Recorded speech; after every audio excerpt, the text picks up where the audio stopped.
देखिए, कहानी की शुरुआत एक छोटे लड़के से होती है जिसका नाम नौर है। नौर के फादर की डेथ हो चुकी है और वो अपनी मदर के साथ रहता है। नौर की मदर कुछ दिनों से काफी बीमार है। नौर अपनी माँ की बहुत सेवा करता है। उसकी माँ को इस बात का अफसोस था कि वो नौर के लिए कुछ नहीं कर सकी, पर वो चाहती थी कि नौर अपने सारे सपने पूरे करे। शाम को नौर अपनी माँ के लिए सूप बनाकर लाता है और देखता है कि उसकी माँ की डेथ हो गई है। नौर अपनी मदर को अपने फादर के साइड में ही दफना देता है। नौर का अब इस दुनिया में कोई नहीं है। नौर जंगल में रहता है और घर के सारे काम करना उसे आते हैं। अब एक दिन नौर को अपने फादर की एक किताब मिलती है जिसमें से उसके फादर नौर को कहानियां सुनाया करते थे। वो अक्सर ही नौर को एडवेंचरर्स की कहानियां सुनाते थे। नौर उनसे पूछता है कि एडवेंचरर क्या होता है। उसके फादर बताते हैं कि कोई ऐसा जो अपने दोस्तों के साथ मिलकर बड़े से ड्रैगन को मार डाले या किसी बूढ़े जादूगर से मैजिक स्पेल सीखे और जंगल को कर्स से मुक्ति दिलाए। चाहे मुश्किल कितनी भी बड़ी क्यों ना हो, वो अपनी तलवार उठाकर हर मुश्किल का डट कर सामना करता है। ऐसे इंसान को एडवेंचरर कहा जाता है। अब नौर डिसाइड कर लेता है कि उसे अपनी लाइफ में क्या करना है। वो अपने फादर और मदर की समाधि पर जाकर उन्हें बताता है कि वो पहली बार टाउन से बाहर जा रहा है और उसे एक एडवेंचरर बनना है। अपनी पाली हुई मुर्गी और बकरियों के लिए नौर ढेर सारा चारा रख देता है और अपना घर छोड़कर निकल पड़ता है। अगले दिन नौर रॉयल कैपिटल में पहुंच जाता है जो कि बहुत बड़ा शहर था। नौर यहाँ के गिल्ड मास्टर के पास जाता है और उससे कहता है कि वो एक एडवेंचरर बनना चाहता है। मास्टर नौर से कहता है कि ये जगह बच्चों के लिए नहीं है, यहाँ से चले जाओ, तुम्हारे पेरेंट्स को तुम्हारी चिंता हो रही होगी। नौर उसे बताता है कि उसके माता पिता दोनों मर चुके हैं। ये सुन मास्टर को नौर पर तरस आ जाता है और वो नौर से कहता है कि एडवेंचरर बनने के लिए पहले उसे ट्रेनिंग स्कूल में जाना होगा जहाँ उसे ट्रेनिंग मिलेगी, क्योंकि एडवेंचरर बनने के लिए उसके पास कुछ स्किल्स होनी चाहिए, जैसे जादू करना या तलवार चलाना। सबसे पहले नौर तलवारबाजी वाली क्लास में जाता है ताकि वो भी एक ही वार में बड़े बड़े ड्रैगन्स को मार सके। अब नौर तलवार चलाने की ट्रेनिंग शुरू कर देता है। बाकी लोगों की तलवार से आग और बिजली जैसी चीजें निकल रही थीं, लेकिन नौर के साथ ऐसा कुछ नहीं होता। कुछ महीने बीत जाते हैं लेकिन नौर ने कोई भी स्किल नहीं सीखी थी। नौर का टीचर उसे अपने पास बुलाकर कहता है कि अब उसे अपनी ट्रेनिंग यहीं छोड़ देनी चाहिए। इतने महीने के बाद भी वो बस स्पैरिंग जैसी मामूली स्किल ही सीख पाया है। दोस्तों, किसी दुश्मन के अटैक को रोककर उसे खुद से दूर करने को पैरी कहा जाता है। टीचर चाहता था कि नौर अपने लिए कोई दूसरा रास्ता ढूंढ ले, क्योंकि तलवारबाजी में उसका कोई टैलेंट नहीं है। इसके बाद नौर वॉरियर स्कूल में जाता है जिसमें हर हथियार से लड़ना सिखाया जाता है। यहाँ पर नौर को कड़ी फिजिकल ट्रेनिंग करनी पड़ती है। कुछ महीनों बाद यहाँ का टीचर कहता है कि नौर का शरीर तो थोड़ा स्ट्रांग हो गया है लेकिन वो कोई और स्किल नहीं सीख पाया है, तो उसे यहाँ से चले जाना चाहिए। इसके बाद नौर हंटर स्कूल में जाता है, पर वो धनुष को हाथ में लेते ही उसे तोड़ दे रहा था। इसके बाद नौर थीफ स्कूल में जाता है, लेकिन नौर खजाने के पास लगे किसी ट्रैप को डिसेबल नहीं कर पाता, तो थीफ बनना उसके बस का नहीं है। नौर फिर जादूगर स्कूल में जाता है, लेकिन वहाँ भी कुछ महीने बाद नौर अपनी उंगली से मोमबत्ती जितनी आग ही जला पा रहा था। नौर फिर क्लैक्रिक स्कूल में जाता है। यहाँ पर नौर हल्की चोटें तुरंत हील करना सीख जाता है, पर ये एक मामूली स्किल थी और नौर यहाँ से भी निराश होकर लौट जाता है। नौर वापस गिल्ड मास्टर के पास जाता है और उसे बताता है कि उसने हर स्कूल में 3-3 महीने ट्रेनिंग की है, लेकिन फिर भी वो कोई अच्छी स्किल नहीं सीख पाया, जिस कारण से मास्टर नौर को एडवेंचर की जॉब के लिए हायर नहीं कर सकता। ये सोचकर कि वो किसी चीज में अच्छा नहीं है, नौर वापस अपने घर लौट जाता है, लेकिन वो हार नहीं मानता। वो ये सोचता है कि उसके अंदर कोई टैलेंट नहीं तो क्या हुआ, उसे जो चीज आती है वो उसी स्किल को लगातार ट्रेन करेगा। नौर को उसके तलवारबाजी वाले टीचर ने कहा था कि अगर वो एक ही स्किल की बार बार प्रैक्टिस करता है तो हो सकता है कि वो किसी नई स्किल को मास्टर कर ले। उस क्लास से नौर ने पैरी करने की स्किल ही सीखी थी, तो वो एक लकड़ी की तलवार बनाता है और उससे दिन रात ट्रेनिंग करना शुरू कर देता है।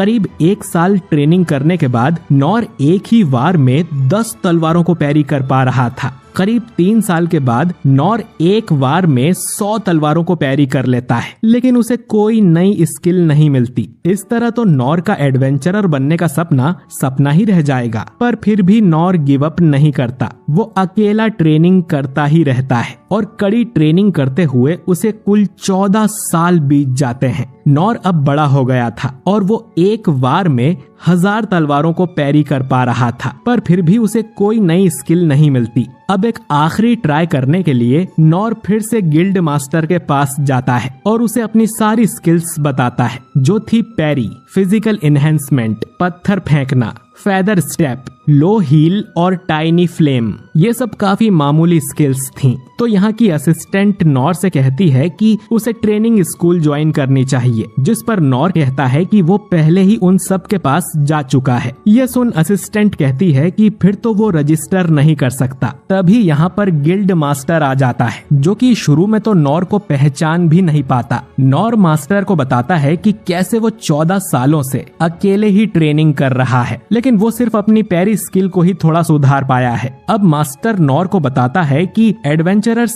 अलग अलग रैंक के होते हैं, जिसमें एस रैंक सबसे ऊपर होता है और ई रैंक सबसे नीचे। ई रैंक का एडवेंचरर बनने के लिए भी तुम्हारे पास एक से ज्यादा यूजफुल स्किल होनी चाहिए, जो कि नॉर के पास नहीं है। नॉर अब ये सुन निराश हो जाता है और कहता है कि शायद अब उसे हार मान लेनी चाहिए। अब मास्टर को नॉर पर तरस आ जाता है और वो उससे कहता है कि ई रैंक से भी नीचे एक रैंक होती है, एफ रैंक, जिसके बारे में बहुत कम लोगों को पता है। लेकिन उस रैंक में नॉर किसी भी असली क्वेस्ट पर नहीं जा सकता। वो बस शहर के छोटे मोटे काम कर सकता है, जिसके बदले उसे थोड़े पैसे मिलेंगे। ये रैंक असल में भिखारियों के लिए बनाई गई थी, ताकि उन्हें थोड़ा रोजगार मिल सके, पर इसमें कोई एडवेंचर वाले काम नहीं मिलेंगे। नॉर कहता है कि उसे फर्क नहीं पड़ता, वो एफ रैंक के लिए तैयार है। मास्टर अब नॉर को एफ रैंक के लिए रजिस्टर कर देता है और अपना लाइसेंस देख नॉर बहुत खुश हो जाता है। इसके बाद नॉर को छोटे मोटे काम मिलने लगते हैं, जैसे कि बोझा उठाना, जिसके लिए वो फिजिकल इनहेंसमेंट स्किल का यूज करता है। किसी की भागी हुई बिल्ली पकड़ना, जिसमें उसके मुंह पर खरोच के निशान भी आ जाते हैं, लेकिन नॉर लो हील से उन्हें ठीक कर लेता है। नॉर अब रोज ऐसे ही काम करने लगता है। शाम को वो अपनी पैरी स्किल की प्रैक्टिस भी करता है। नॉर सोचता है कि एक एडवेंचरर बनकर लोगों की मदद करने का उसका सपना पूरा हो गया है। हालांकि नॉर बस लोगों के लिए मजदूरी कर रहा था, लेकिन वो इसमें भी काफी संतुष्ट था और उसे इससे ज्यादा और कुछ नहीं चाहिए था। अगले दिन नॉर एक आंटी के यहाँ उसकी गली की नाली साफ करने जाता है और फिर एक कंस्ट्रक्शन साइट पर काम करता है। इसके पास में ही एक बड़ी सी गुफा थी, जिसके अंदर से नॉर को एक लड़की की आवाज सुनाई देती है, जो मदद के लिए चिल्ला रही थी। नॉर जल्दी से भागकर गुफा के अंदर जाता है और देखता है कि एक लड़की किसी तरह के स्पेल में बंधी हुई थी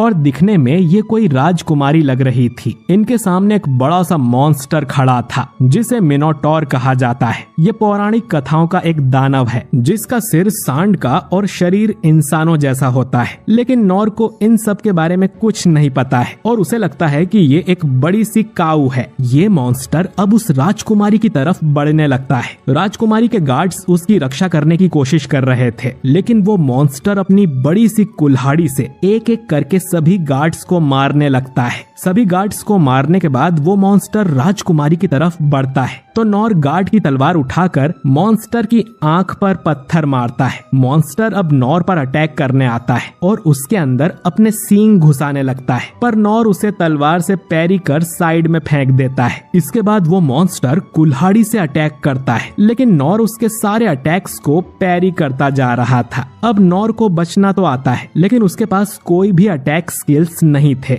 मॉन्स्टर फिर से राजकुमारी को मारने दौड़ता है, तो नॉर फेदर स्टेप से तुरंत उसके पास पहुंच जाता है और इस अटैक को भी पैरी कर देता है, लेकिन अब तक उसकी तलवार टूट जाती है। नॉर मन में सोचता है कि भले ही वो एक एडवेंचरर हीरो नहीं बन सका, लेकिन वो इस डरी हुई लड़की को जरूर प्रोटेक्ट करेगा। नॉर अब टूटी तलवार से ही मॉन्स्टर के अटैक को पैरी करता है। इससे मॉन्स्टर की कुल्हाड़ी उसके हाथ से छूट जाती है है और उसी की गर्दन काट देती है। मॉन्स्टर के मरते ही राजकुमारी आजाद हो जाती है। वहीं नॉर सोचता है कि आज तो बाल बाल बच गए। वो सोचता है कि एक मामूली काऊ को मारने में मुझे इतनी मुश्किल हुई तो मैं दुनिया घूमने वाला एडवेंचरर क्या खाक बन पाऊंगा। वो लड़की अब उसकी जान बचाने के लिए नॉर का शुक्रिया अदा करती है और उसका नाम पूछती है, लेकिन नॉर अपना नाम बताए बिना ही यहाँ से चला जाता है। इस राजकुमारी का नाम लीन था और उसे ढूंढते हुए यहाँ और भी गार्ड्स आ जाते हैं। वहीं इधर नॉर सोच रहा था कि मुझे लगा नहीं था कि एक काऊ इतनी खतरनाक हो सकती है, मुझे और ज्यादा ट्रेनिंग करने की जरूरत है। और इसके बाद लिन को लेने उसके बाकी गार्ड्स आ जाते हैं। उस मॉन्स्टर की लाश को भी अच्छे से एग्जामिन किया जा रहा था और लिन को प्रोटेक्ट करने में जिन गार्ड्स ने अपनी जान गंवाई है, लिन उनकी आत्मा की शांति के लिए प्रे करती है। लिन के भाई लॉर्ड रेन को इस हादसे के बारे में पता चलता है। वो जानता था कि मिनोटॉर जैसे डीमन अपने आप ही प्रकट नहीं होते, बल्कि उन्हें समन किया जाता है। इन्हें वहाँ पर एक रिंग भी मिली थी जिसकी मदद से मिनोटॉर को कंट्रोल किया जा रहा था, यानी कि किसी इंसान ने ही उस मॉन्स्टर को बुलाया था। उस रिंग में लगा स्टोन काफी कीमती है जिसे खरीद कर हासिल नहीं किया जा सकता है, यानी कि ये काम किसी अंदर वाले का नहीं है और ये काम जरूर इनके दुश्मन देश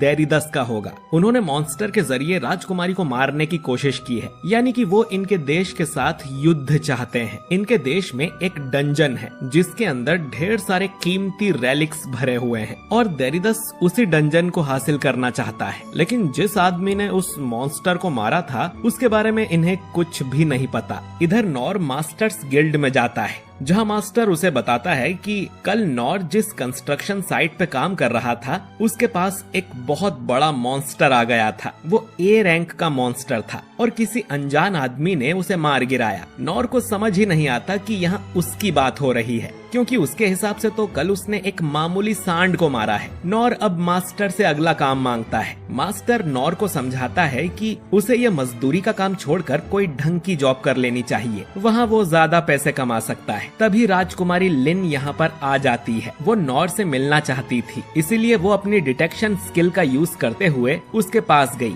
लिन ने मैजिक स्कूल कंप्लीट किया है और उसके पास काफी सारी स्किल्स हैं, लेकिन वो सब बेसिक लेवल पर है। अब लोग यहाँ लिन को पहचानने लगे थे, इसीलिए लिन नॉर को लेकर बाहर आ जाती है। वो अपनी साउंड प्रूफिंग और गायब होने वाली स्किल का भी यूज करती है जिससे कोई इन्हें देख या सुन ना सके। लिन उसकी जान बचाने के लिए नॉर का ठीक से शुक्रिया करना चाहती थी और वो उसे बहुत बड़ा इनाम देने का बोलती है, पर नॉर कहता है कि उसका शुक्रिया ही काफी है, उसे और कुछ नहीं चाहिए। लिन कहती है कि उसके फादर भी नॉर से मिलना चाहते हैं, वो उसे ढेर सारी जमीन भी दिलवा सकते हैं या अगर नॉर को कोई परेशानी है तो उसकी मदद कर सकते हैं, लेकिन नॉर बस मना ही किए जा रहा था। इससे अब लिन दुखी हो जाती है और जिद करती है कि जब तक नॉर उससे कोई उपहार नहीं लेगा तब तक वो यहाँ से हिलेगी भी नहीं। अब नॉर लिन के फादर से मिलने के लिए मान जाता है। इसके बाद लिन नॉर को अपने महल में ले जाती है, जिसे देखकर नॉर सोचता है कि ये तो बहुत बड़ा घर है, लिन जरूर बहुत अमीर घराने से है। इन दोनों को इनस नाम की लड़की मिलती है जो कि असल में लिन की बॉडीगार्ड है, पर नॉर को लगता है कि ये इस घर की नौकरानी होगी।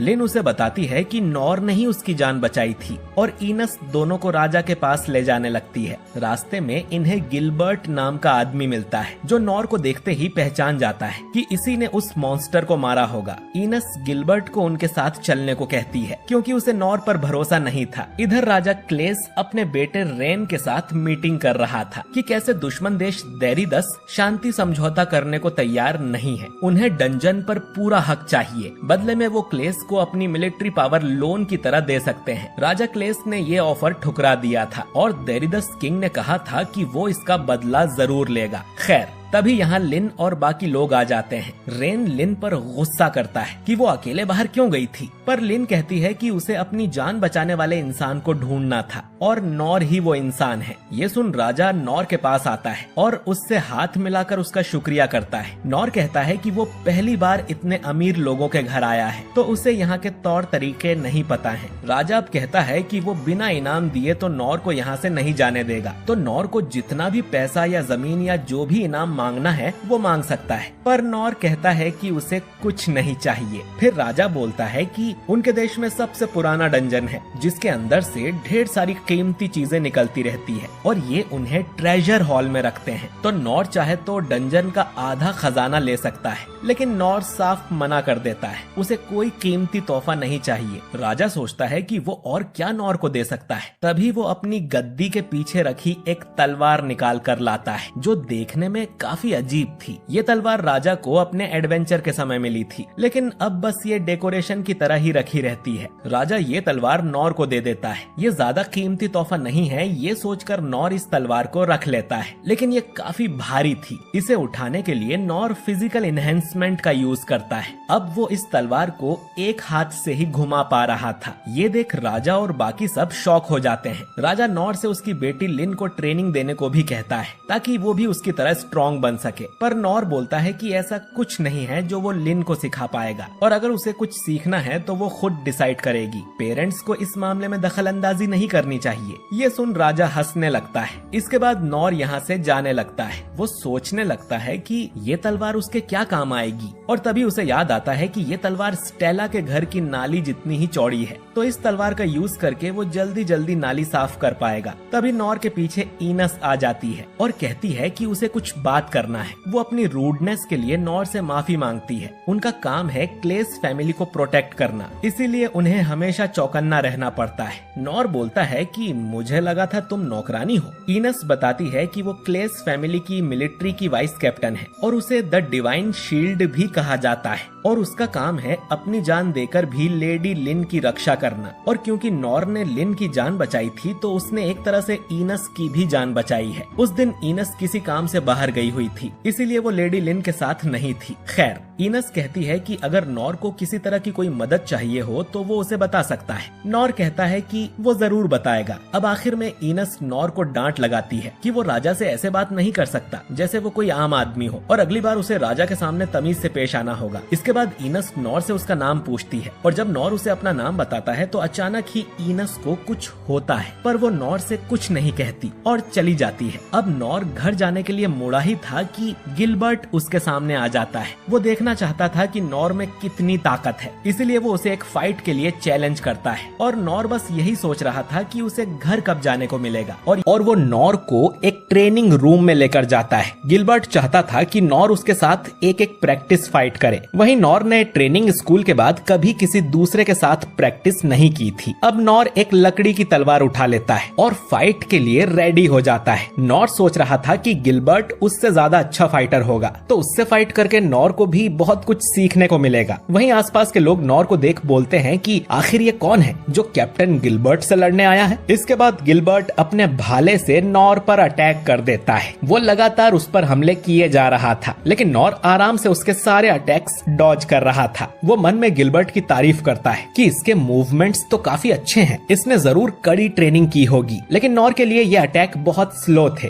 शायद वो नॉर के सामने अपनी पूरी पावर नहीं दिखाना चाहता। अब नॉर गिलबर्ट से कहता है कि उसे खुद को रोकने की जरूरत नहीं है और वो अपनी पूरी स्पीड से अटैक कर सकता है। अब गिलबर्ट और भी ज्यादा स्पीड से नॉर पर अटैक करने लगता है, लेकिन फिर भी नॉर उसके अटैक्स को डॉज कर रहा था। नॉर के पास कई मौके थे गिलबर्ट पर पलटवार करने के, लेकिन वो ऐसा नहीं करता। गिलबर्ट सोचता है कि आखिर वो नॉर को छू क्यों नहीं पा रहा और नॉर को देख के लगता नहीं कि वो इस फाइट को सीरियसली ले रहा है। नॉर फिर से गिलबर्ट से कहता है कि तुम अपनी स्पीड बढ़ा सकते हो, मैं हैंडल कर लूंगा, जबकि गिलबर्ट पहले ही फुल स्पीड से अटैक कर रहा था। नॉर भी सोचता है कि कहीं ऐसा तो नहीं कि गिलबर्ट अपनी पूरी ताकत लगा रहा हो और जो ट्रेनिंग मैं इतने सालों से ले रहा था उसकी वजह से मैं काफी स्ट्रांग हो गया हूँ। इसके बाद गिलबर्ट अपने अल्टीमेट अटैक ड्रैगन ग्रेव से नॉर पर हमला करता है और अपने भाले को सीधा नॉर के गले पर मारता है, पर वो देखता है कि नॉर तो उसके सामने है ही नहीं, बल्कि वो उसके साइड में खड़ा था। नॉर ने गिलबर्ट का फाइनल अटैक भी डॉज कर दिया था, जो देख गिलबर्ट काफी चौंक जाता है।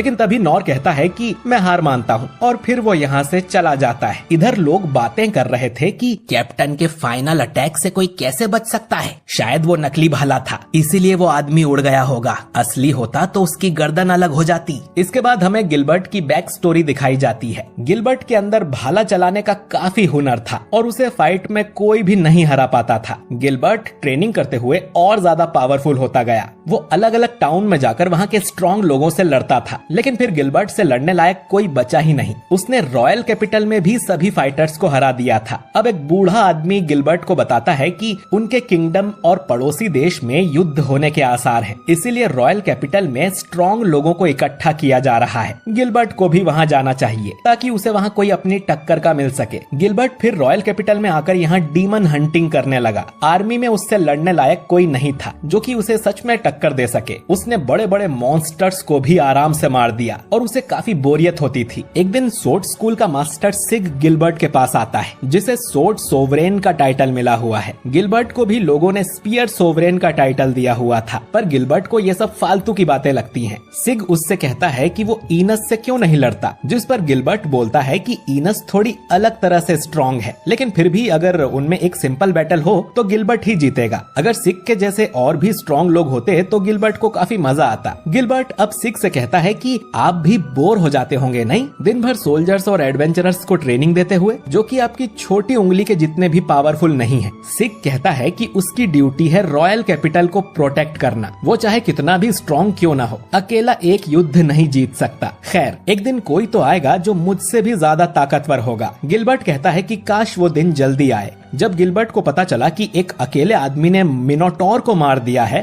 तभी से वो नॉर से मिलना चाहता था, लेकिन वो बड़ा अजीब निकला। उसे किसी तोहफे का भी कोई लालच नहीं था। वो राजा के सामने भी काफी अकड़ में पेश आ रहा था। उसे देखकर बिल्कुल नहीं लग रहा था कि इसी ने उस मॉन्स्टर को मारा होगा। लेकिन जब गिलबर्ट ने उसके साथ लड़ाई की तो उसका भाला उसे छू भी नहीं सका। गिलबर्ट का फाइनल अटैक साउंड की स्पीड से भी तेज होता है। अगर वो किसी इंसान को लग जाए तो उसकी मौत पक्की है, लेकिन नॉर ने उसे भी डॉज कर दिया। गिलबर्ट को समझ ही नहीं आया कि आखिर हुआ क्या। ये पहली बार था जब किसी लड़ाई में उसकी इतनी बुरी हालत हुई हो, लेकिन फिर भी नॉर खुद हार मानकर यहाँ से चला गया। शायद वो सबके सामने गिलबर्ट की बेइज्जती नहीं करना चाहता था, लेकिन गिलबर्ट को खुद पर बहुत शर्म आ रही थी। जाते जाते नॉर ने गिलबर्ट से कहा था कि वो उससे फिर मिलेगा। नॉर के जाने के बाद गिलबर्ट नोटिस करता है कि नीचे फ्लोर पर कुछ क्रैक्स आ गए थे। गिलबर्ट को नहीं पता कि नॉर ने ये कैसे किया, लेकिन उसने गिलबर्ट की फाइनल टेक्निक को डॉज कर दिया था और गिलबर्ट को अपनी टक्कर का ओपोनेंट मिल गया है। इधर घर जाते हुए नॉर सोचता है कि वो कितना कमाल का अटैक था। उससे बचने के लिए नॉर को फिजिकल एनहेंसमेंट और फेदर स्टेप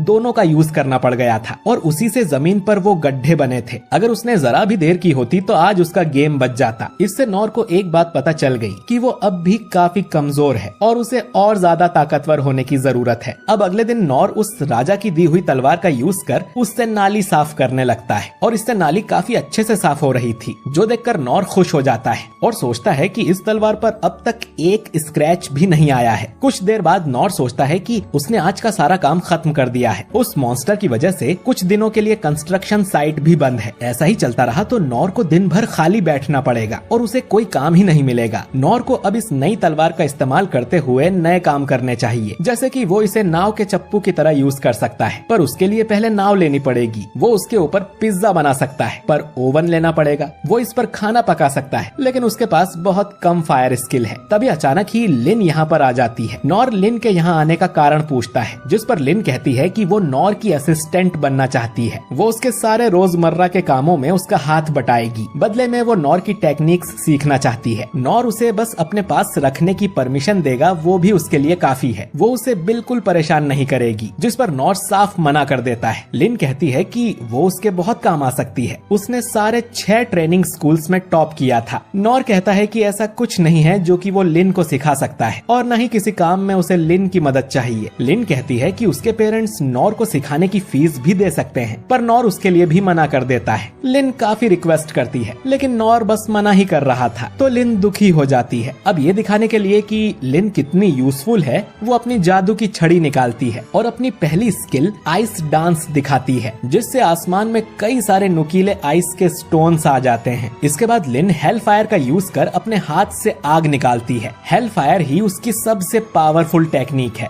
इसके बाद वो मिस्ट ब्लेड का यूज कर अपने पीछे के बड़े से पेड़ को काट देती है और फिर डिवाइन स्लैश से वो एक पेड़ के ऊपर बिजली भी गिरा देती है। ये सारी स्किल्स देखकर नॉर हैरान हो जाता है, लेकिन फिर भी वो लिन को अपनी असिस्टेंट बनाने से मना कर देता है, क्योंकि उसका मानना था कि वो लिन को कुछ सिखाने के लायक ही नहीं है। उसके मुकाबले तो लिन की टेक्निक कहीं ज्यादा पावरफुल है। लिन फिर बार बार जिद करने लगती है। अब नॉर सोचता है कि उसे असलियत दिखा देनी चाहिए कि लिन के मुकाबले उसकी स्किल्स कितनी कमजोर हैं। नॉर अब उसे अपनी टाइनी फ्लेम दिखाता है और लिन वापस जाने लगती है। सभी स्कूल के मास्टर्स एक लड़के की कहानियां सुनाया करते थे जिसमें कोई भी टैलेंट नहीं है, लेकिन सभी को वो कहानियां झूठ लगती थी, जो मास्टर्स ने उन्हें डराने के लिए बनाई होंगी, क्योंकि ऐसा कोई हो ही नहीं सकता जिसने 12 साल की उम्र में ही सभी ट्रेनिंग स्कूल कंप्लीट किए हों, क्योंकि ये बहुत ज्यादा मुश्किल कोर्स होते हैं। लेकिन वो लड़का यानी कि नॉर सच में है। मैजिक स्कूल के मास्टर ओकेन ने लिन को एक बार बताया था कि वो अपनी उंगली से एक फायर बॉल बना सकते हैं और उसे बड़ा भी कर सकते हैं। फायर बॉल को बड़ा करने के लिए काफी सालों की ट्रेनिंग करनी पड़ती है। लिन भी टाइनी फ्लेम को बड़ा नहीं कर सकती, इसीलिए वो नॉर की टाइनी फ्लेम देखकर हैरान रह गई थी, क्योंकि वो उसके मास्टर की फायर बॉल से भी कई गुना बड़ी थी। अब नॉर को तो लग रहा था कि उसकी टाइनी फ्लेम एक बेसिक स्किल है, पर लिन समझती है कि नॉर उसे ये दिखाना चाहता है कि उसकी सारी स्किल्स ऐसी ही एक्स्ट्रा ऑर्डिनरी है और लिन की स्किल्स तो उसके सामने कुछ नहीं है। इतना पावरफुल होने के बाद भी नॉर लोगों की हेल्प करता है, यानी कि वो सिर्फ शरीर से नहीं बल्कि दिमाग से भी काफी स्ट्रॉन्ग है। आगे चलकर लिन को भी अपना किंगडम संभालना पड़ेगा, इसलिए वो भी नॉर की तरह स्ट्रॉन्ग होना चाहती है। वो फिर से नॉर के पास जाती है और उससे कहती है कि अब से नॉर उसका मास्टर है और लिन उसकी स्टूडेंट, और कहती है कि वो उसकी असिस्टेंट बनना चाहती है। नॉर उसे बहुत मना करता है, लेकिन वो उसकी एक नहीं सुनती। वहीं इधर लीन का भाई सोच रहा था कि उसके फादर ने वो ब्लैक सोर्ड आखिर नॉर को क्यों दी। वो उनके परिवार के लिए बहुत कीमती थी। जब राजा एडवेंचरर हुआ करते थे तब वो तलवार उन्हें डंजन के सबसे अंदर वाले हिस्से में मिली थी। वो ब्लेड एक अनजान धातु से बनी है जो कि बहुत ज्यादा स्ट्रॉन्ग है। उस पर किसी भी टेक्निक या पावरफुल स्किल से हमला करने पर भी एक खरोच भी नहीं आती थी, इसीलिए उसे अनब्रेकेबल ब्लेड भी कहा जाता है। बड़ा सवाल ये था कि इस धातु को आखिर कैसे पिघलाकर तलवार बनाई गई होगी। वो ब्लेड किसी हथियार से ज्यादा कीमती है। रेन को लगता है कि शायद वो गलत सोच रहा है। उनके राज्य पर युद्ध के बादल मंडरा रहे हैं, तो शायद इसीलिए राजा ने वो तलवार नॉर को दी होगी, क्योंकि उन्हें उस पर भरोसा है कि वो इस युद्ध में उनकी मदद जरूर करेगा। आखिर उसने एक मिनोटॉर को मारकर राजकुमारी की जान बचाई है, तो वो जरूर भविष्य में कुछ बड़ा करेगा। इधर लीन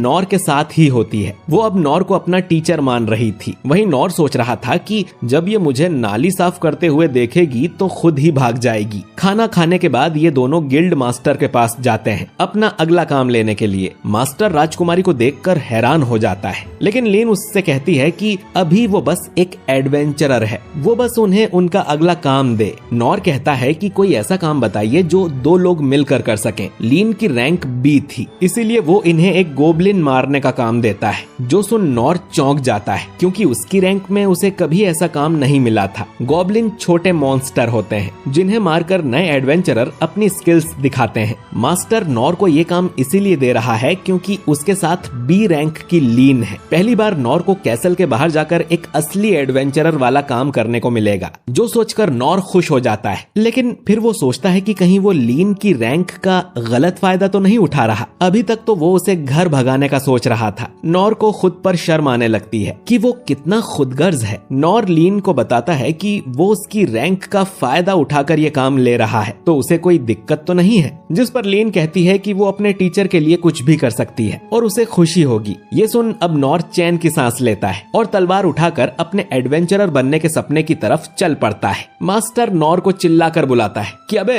पूरी बात तो सुनकर जा। मास्टर दोनों को बताते हैं कि उन्हें जंगल के कौन से एरिया में जाना है जहां उन्हें गॉब्लिन मिलेंगे। इस जंगल को फॉरेस्ट ऑफ बीस्ट भी कहा जाता है। गॉब्लिन को मारने के बाद इन्हें उसका दाहिना कान काट कर लाना होगा, जो कि इनके हंट का प्रूफ होगा, और उसके बाद ही इन्हें पेमेंट मिलेगी। वैसे आजकल गॉब्लिन्स की संख्या बहुत कम हो गई है, तो अगर इन्हें कोई भी गॉब्लिन नहीं मिले तो कुछ जड़ी बूटी लेकर वापस लौट आना। सारी बात समझकर दोनों राजधानी से बाहर निकल पड़ते हैं। ये दोनों दोनों उस जंगल में जाते हैं और नॉर देखता है कि यहाँ के पेड़ कुछ ज्यादा ही बड़े और अलग हैं। लीन उसे बताती है कि यहाँ की इकोलॉजी बाकी जगह से थोड़ी अलग है। नॉर अब लीन से पूछता है कि आखिर ये गॉब्लिन्स किस तरह के प्राणी होते हैं। लीन बताती है कि ज्यादातर वो छोटे जानवरों को खाकर या पेड़ों से फल खाकर पेट भरते हैं, लेकिन वो कभी कभी इंसानों पर भी हमला कर देते हैं। अगर उन्हें ऐसे ही छोड़ दिया गया तो उनकी जनसंख्या इतनी ज्यादा बढ़ जाएगी कि उन्हें खाने की कमी हो जाएगी और फिर वो इंसानों पर हमला कर देंगे। इसीलिए एडवेंचरर्स अक्सर ही गॉब्लिन्स का शिकार करते हैं ताकि उनकी पॉपुलेशन कंट्रोल में रहे। उन्हें मारकर पूरी तरह से खत्म कर देना भी ठीक नहीं है, क्योंकि इससे प्रकृति का बैलेंस बिगड़ सकता है। इस जंगल को नए एडवेंचरर्स ट्रेनिंग ग्राउंड की तरह यूज करते हैं, क्योंकि यहाँ उनकी अच्छी इनकम भी हो जाती है और ज्यादा खतरा भी नहीं रहता। नॉर ये सब सुनकर सोचता है कि लीन के पास ना सिर्फ स्किल्स हैं बल्कि ढेर सारी नॉलेज भी है। मैं इसे क्या ही सिखा पाऊंगा। ये लोग काफी देर तक जंगल में चलते हैं, लेकिन इन्हें कोई गॉब्लिन नहीं मिलता। लीन गॉब्लिन को ढूंढने के लिए अपनी स्किल का भी यूज करती है, पर उसे कोई भी निशान नहीं मिल रहा था। शायद गॉब्लिन्स की जनसंख्या कम होने वाली बात सही है, क्योंकि अब तक तो इन्हें कोई गॉब्लिन मिल जाना चाहिए था। ये लोग अब जंगल में और अंदर जाने लगते हैं और यहाँ लीन को किसी मॉन्स्टर के होने का एहसास होता है, पर इन्हें वहाँ कोई भी मॉन्स्टर दिखाई नहीं दे रहा था। तभी इन दोनों के सामने एक गॉब्लिन की लाश आकर गिरती है। लीन अपने अनकवर मैजिक का यूज करती है, जिससे इन्हें अपने सामने एक बड़ा सा मॉन्स्टर दिखाई देता है। नॉर सोचता है कि क्या ये गॉब्लिन है? ये तो मैंने जैसा सोचा था उससे कहीं ज्यादा बड़ा है। नए एडवेंचरर्स इस विशालकाय दानव से कैसे लड़ते होंगे? वो देखता है कि लीन भी इस गॉब्लिन को देखकर डर गई थी। भले ही उसके पास ढेर सारी स्किल्स हैं, लेकिन उसे लड़ाई का कोई अनुभव नहीं है। वो लीन को हिम्मत देते हुए कहता है कि ये उनके सामने बस एक मामूली गॉब्लिन है। ये डरावना है, पर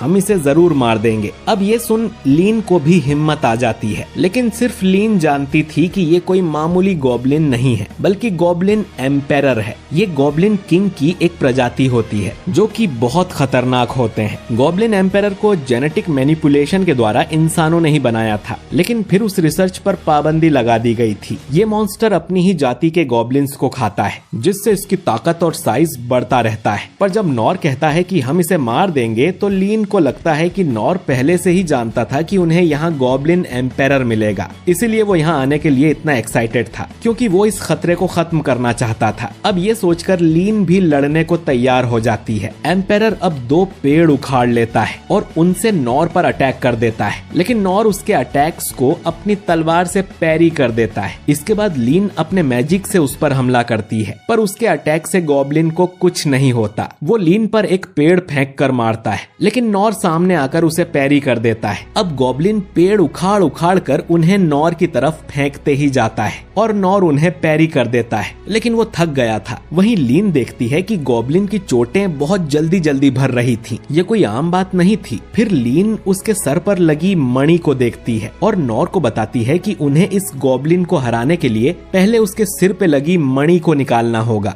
गॉब्लिन अब ढेर सारे पेड़ एक साथ इनकी तरफ फेंकता है। नॉर इन सबको ब्लॉक नहीं कर पाएगा। तब लीन अपनी विंड ब्लास्ट स्किल का यूज करती है और उन पेड़ों को अपने से दूर उड़ा देती है। कुछ पेड़ गॉब्लिन को भी जाकर लगते हैं, लेकिन मणि की पावर से उसके घाव तुरंत ही भर जाते हैं। इस तरह तो दोनों की ताकत और मैजिक खत्म हो जाएगा। अब नॉर को एक आइडिया आता है और वो लीन से कहता है कि वो अपने विंड ब्लास्ट अटैक से नॉर को उस गॉब्लिन की तरफ उड़ा दे। लीन बोलती है कि वो अटैक काफी खतरनाक है और उससे महल की दीवारें भी टूट जाती हैं, तो नॉर उसे नहीं सह पाएगा। नॉर अब उस तलवार को अपनी पीठ पर लगा लेता है, जिससे कि वो अटैक उसे डायरेक्ट ना लगे। लीन अब नॉर के पीछे जाती है और उस पर विंड ब्लास्ट से अटैक करती है, जिससे नॉर बहुत ही ज्यादा स्पीड से उड़ता हुआ उस गॉब्लिन के पास जाता है और सीधा उसके सिर पे अटैक करता है, जिससे उसके सिर से वो मणि बाहर निकल जाती है। गॉब्लिन अब दर्द से चिल्लाने लगता है। नॉर लीन से कहता है कि क्या तुम इस गॉब्लिन को मार सकती हो, पर इस तरह की इसे ज्यादा तकलीफ ना हो। लीन अब गॉब्लिन के पास जाती है और अपनी हेल फायर से उसे जलाकर राख कर देती है और इस तरह ये दोनों एक गॉब्लिन एम्पेरर को हरा देते हैं। दोनों को उसे मारकर अच्छा नहीं लगता और नॉर सोचता है कि कुछ समय के लिए वो गॉब्लिन हंटिंग वाले काम से दूर ही रहेगा और वो कड़ी ट्रेनिंग करने के बाद ही अगला टास्क करेगा, क्योंकि वो अकेले एक मामूली गॉब्लिन को भी नहीं हरा पाया। इधर जब रेन को गॉब्लिन एम्पायर की बात पता चलती है तो वो सोचता है कि इसके पीछे भी जरूर डेरिडस का ही हाथ होगा। उसके सिर पे लगा माना स्टोन बहुत बड़ा है जो आसानी से नहीं मिलता। मॉन्स्टर ने पावरफुल सील से खुद को जंगल में छुपा रखा था, शायद वो कई दिनों से वहाँ था। गॉब्लिन की जनसंख्या गिरती जा रही थी क्योंकि ये एम्पायर उनका शिकार कर रहा था। रेन अपने लोगों से कहता है कि वो इस पर और ज्यादा खोजबीन करें।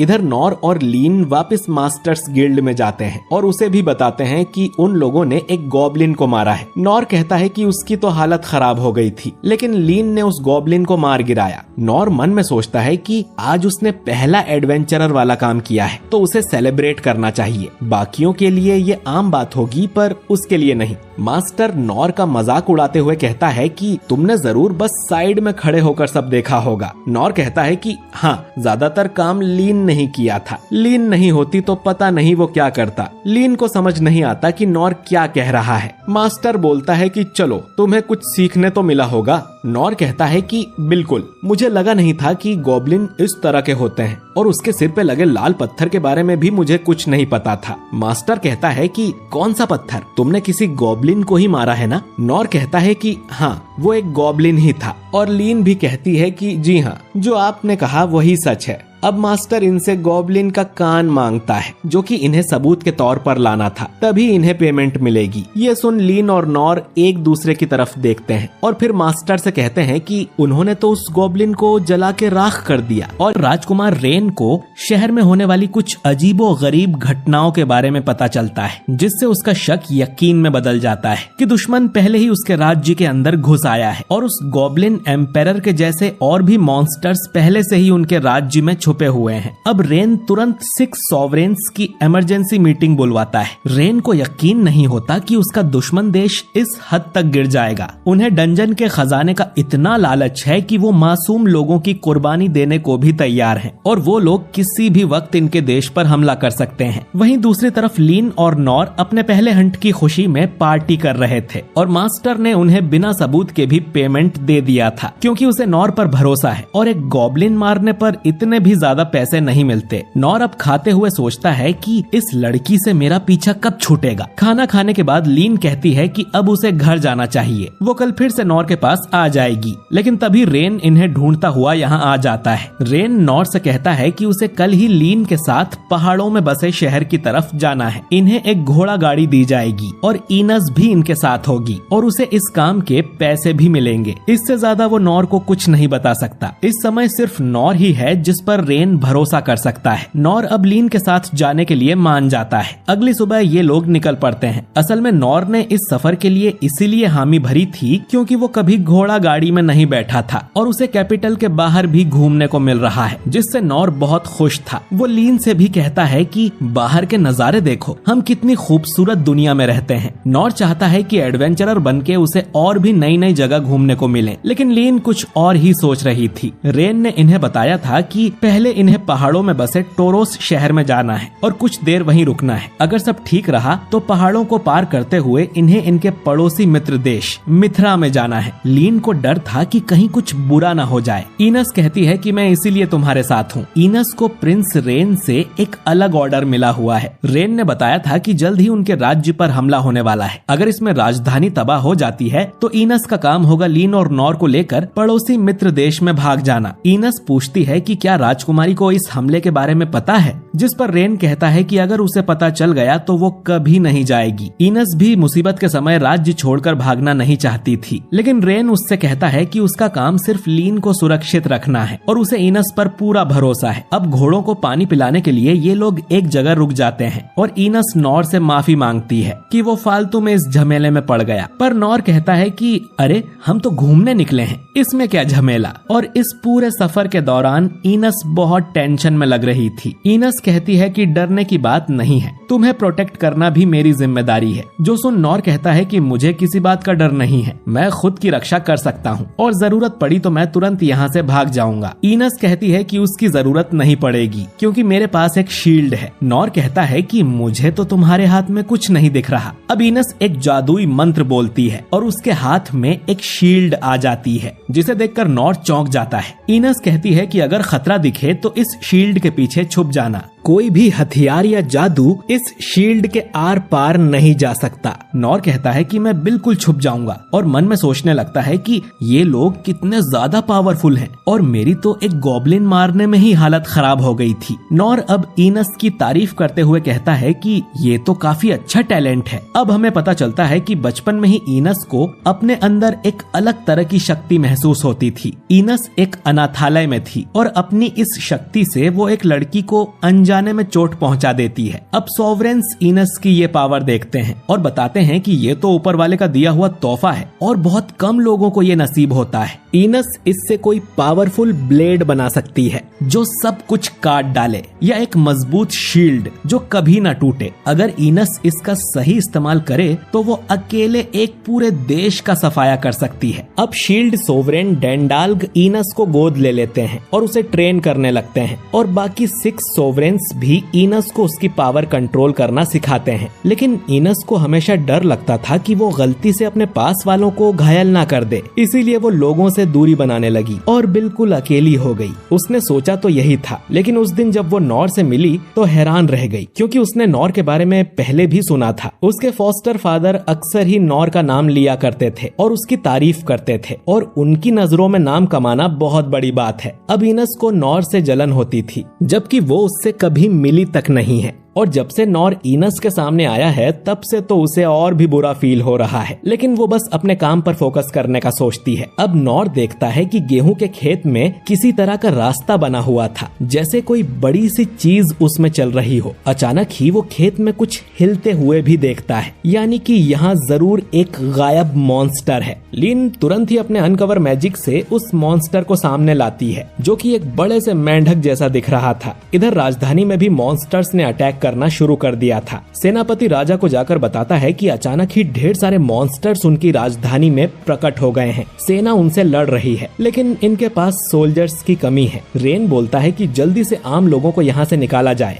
राजा पूछता है कि सोवरेन 6 कहाँ पर है, जिस पर रेन उसे बताता है कि वो भी मॉन्स्टर्स से निपटने की कोशिश कर रहे हैं और उसने लीन को पहले ही एक सुरक्षित जगह भेज दिया है। हम देखते हैं कि अलग अलग जगहों पर अलग अलग तरह के मॉन्स्टर्स प्रकट हो गए थे और सभी सोवरेन उनसे लड़ने की कोशिश कर रहे हैं। इस बैटल में कई सारे सोल्जर्स मारे भी जा रहे थे। इधर उस मेंढक वाले मॉन्स्टर के साथ हम एक लड़के को भी देखते हैं जिसका नाम रोलो है। ये उस मॉन्स्टर को लेकर कहीं जा रहा था और कहता है कि मुझे उन्हें मारना ही होगा, लेकिन अचानक ही लीन के अनकवर मैजिक से इसकी इनविजिबल शील्ड टूट जाती है, जिसके बाद उस मॉन्स्टर को कुछ होता है और वो रोलो पर ही अटैक कर देता है। इनस बोलती है कि ये तो ब्लैक डेथ ड्रैगन है, इतना खतरनाक मॉन्स्टर यहाँ कैसे आया। खैर, वो मॉन्स्टर अब उस लड़के को जान से मारने ही वाला था और ये देख नॉर बिना कुछ सोचे ही उसे बचाने के लिए भाग पड़ता है। वो उस मॉन्स्टर के अटैक को पैरी कर देता है। मॉन्स्टर अब बार बार नॉर पर अटैक करता है, लेकिन नॉर उसके सारे अटैक्स को पैरी कर रहा था। इनस लीन को बताती है कि वो कोई आम लड़का नहीं है जो खेतों में घूम रहा था, बल्कि वो उस मॉन्स्टर के साथ है, यानी कि वो लड़का एक डीमन जाति का है। लीन को रेन ने बताया था कि डीमंस दिखने में बिल्कुल इंसानों जैसे दिखते हैं, लेकिन उनके अंदर एक स्पेशल पावर होती है जिससे वो किसी मॉन्स्टर के साथ मेंटल बॉन्ड बना लेते हैं और फिर वो उस मॉन्स्टर को अपने इशारों पर नचा सकते हैं। डीमन हमेशा इंसानों के दुश्मन ही रहे हैं। करीब 200 साल पहले डीमंस ने मिथ्रा देश को लगभग खत्म ही कर दिया था। उसके बाद से इंसान डीमंस का शिकार करने लगे और इन्हें लगता था कि ये प्रजाति पूरी तरह से खत्म हो गई है, लेकिन कुछ डीमंस अभी तक भी जिंदा हैं और उनके अंदर इंसानों के लिए बहुत नफरत भरी होगी। खैर, इनस बताती है कि ये मॉन्स्टर अकेले रहना पसंद करते हैं और इंसानी इलाकों में तो कभी नहीं जाते, यानी कि वो लड़का एक डीमन है जो कि इस मॉन्स्टर को कंट्रोल करके यहाँ राजधानी में लेकर आया है। लीन के अनकवर मैजिक से उस लड़के को शॉक लगा होगा जिससे उसका मॉन्स्टर से मेंटल बॉन्ड टूट गया और इसीलिए उस मॉन्स्टर ने उस लड़के पर ही अटैक कर दिया। इनस को यकीन नहीं होता कि नॉर एक डीमन की जान बचाने कूद पड़ा। वो कितना मूर्ख है। वहीं इधर नॉर तो इस ड्रैगन को एक बड़ा मेंढक समझ रहा था। वो सोचता है कि ये मेंढक ज्यादा पावरफुल नहीं है और काफी धीरे मूव करता है। वो गॉब्लिन इससे कहीं ज्यादा खतरनाक था। अब ये मॉन्स्टर अपना मुंह फुलाकर नॉर पर अपने डेडली पॉइजन से अटैक करता है। इस पॉइजन गैस से आसपास की फसल सूख जाती है। नॉर को भी चक्कर आने लगते हैं और उसका शरीर सुन्न पड़ जाता है। नॉर सोचता है कि ये कोई मामूली मेंढक नहीं है बल्कि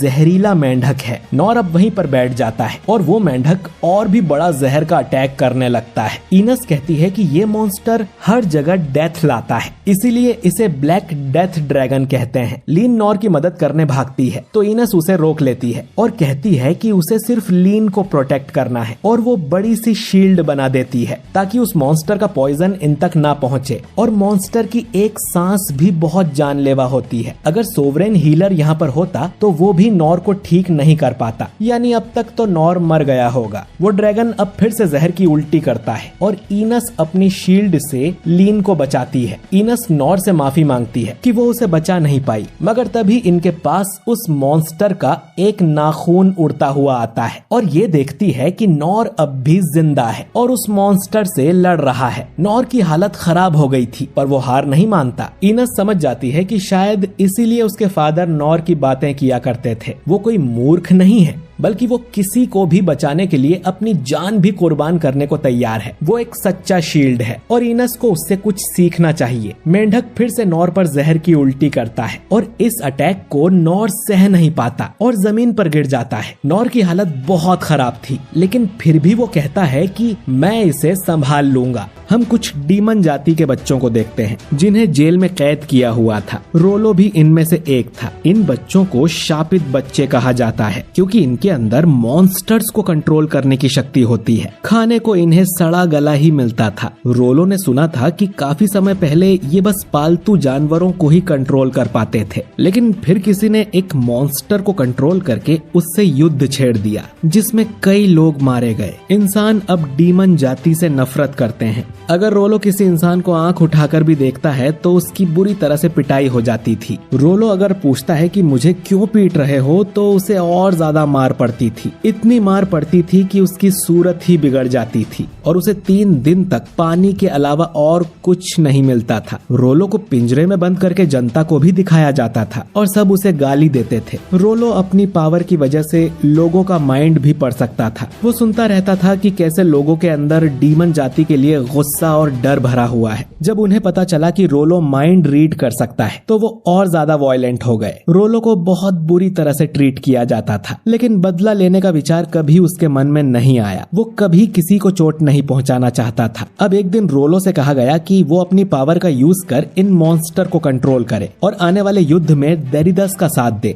डीमन जाति युद्ध में काफी यूजफुल होती है। अगर रोलो ऐसा करता है तो कभी उसकी पिटाई नहीं की जाएगी और उसे उसका मनपसंद खाना पेट भर के खाने को दिया जाएगा। सिर्फ रोलो ही नहीं बल्कि जेल के सभी बच्चों को। लेकिन अगर रोलो मना करता है तो उसे रोज डबल पनिशमेंट मिलेगी। इस आदमी ने अपने सर में एक मैजिकल डिवाइस पहना हुआ था जिससे रोलो उसका माइंड रीड नहीं कर पाता कि ये सच बोल रहा है या झूठ। लेकिन इस आदमी ने हमेशा अपना वादा पूरा किया है, इसीलिए रोलो मान जाता है और उस ब्लैक डेथ ड्रैगन को लेकर राजधानी की तरफ आने लगता है। वो सबको मारने का सोच रहा था लेकिन तभी लीन उसकी गायब होने वाली शील्ड तोड़ देती है और उसका ध्यान भटकने से वो ड्रैगन रोलो पर ही हमला कर देता है। रोलो सोचता है कि मुझसे गलती हो गई, अब मेरी वजह से बाकी लोगों को भी भुगतना पड़ेगा। अब ड्रैगन रोलो को मारने आता है। रोलो अब खुशी खुशी अपनी डेथ का स्वागत करता है क्योंकि उसे इस बेकार की जिंदगी से आजादी मिल रही थी। वो सोचता है कि अगर उसका पुनर्जन्म होता है तो वो अपनी अगली जिंदगी में ऐसे पिटना नहीं चाहता। काश वो किसी के कुछ काम आ सके और काश उसे अच्छा खाना खाने को मिले कम से कम एक बार। ये सब सोचते हुए रोलो मरने को तैयार था लेकिन अचानक ही नॉर उसके सामने आकर उसे बचा लेता है और ड्रैगन से लड़ने लगता है। रोलो सोचता है कि ये आदमी मुझे बचा क्यों रहा है। ड्रैगन अब जहर की उल्टी करता है, जिससे दोनों की हालत खराब होने लगती है। नॉर अब अपने हीलिंग मैजिक से खुद को बचाने की बजाय रोलो को बचाता है, जिस वजह से रोलो पर जहर का असर नहीं होता, लेकिन नॉर की हालत खराब होने लगती है। लेकिन फिर भी नॉर कहता है कि चलो अच्छा है, मैं ठीक हूँ। अब कहानी नॉर के बचपन में जाती है। एक दिन नॉर खाना बनाने के लिए जंगल से कुछ सब्जियां लेकर आता है, लेकिन वो गलती से एक जहरीली सब्जी भी उठा लाया था, जिसे खाने के बाद नॉर के शरीर में जहर फैल जाता है और वो मरने लगता है। नॉर खुद पर लो हील का यूज करता है और अगली सुबह तक जिंदा बच जाता है। नॉर किताब में देखता है कि उस सब्जी को ड्रैगन्स रुइन कहा जाता है और उसकी मदर हमेशा इस सब्जी को खाने से मना किया करती थी। नॉर का शरीर अब भी दर्द में था, लेकिन नॉर फिर भी ट्रेनिंग करने चला जाता है। लो हील का यूज बार बार करने से नॉर पूरी तरह से ठीक हो जाता है। उसे भूख लगी थी तो वो वापस जंगल में सब्जियां लेने चला जाता है और इस बार उसके पिछवाड़े में एक जहरीला सांप काट लेता है। नॉर उसे मारकर वहीं पे बेहोश हो जाता है, लेकिन उसे कुछ भी नहीं होता। अब नॉर उसी सांप को पकाकर खाने लगता है। उसे वो बहुत स्वादिष्ट लगता है। अब अगले दिन नॉर फिर से खुद को सांप से कटवाता है और आज उसे और भी कम दर्द हो रहा था। यानी कि नॉर का शरीर ऐसा बन गया था कि अब उस पे जहर का असर कम हो रहा था। इसके बाद नॉर और भी ज्यादा जहरीली चीजों को खाने लगा। उसे कोई नई स्किल तो नहीं मिली, लेकिन अब उसके शरीर पे जहर का बिल्कुल असर नहीं होता था और जहरीले जीव उसे बहुत स्वादिष्ट लगते थे। कहानी वापस प्रेजेंट में आती है। इसी वजह से नॉर पर इस मेंढक के जहर का असर नहीं हो रहा था और वो सोचता है कि ये खाने में कितना स्वादिष्ट होगा। ड्रैगन अब फिर से नॉर पर अटैक करता है, लेकिन नॉर आराम से उसे पैरी कर देता है। वो उस मॉन्स्टर के सारे दांत भी तोड़ देता है। ड्रैगन अब सबसे खतरनाक जहर का अटैक करने वाला था और वो अपना मुंह फुला लेता है, लेकिन नॉर अपनी तलवार उसके मुंह पर मारता है, जिससे उस मेंढक का सर फट जाता है और उसकी वहीं पर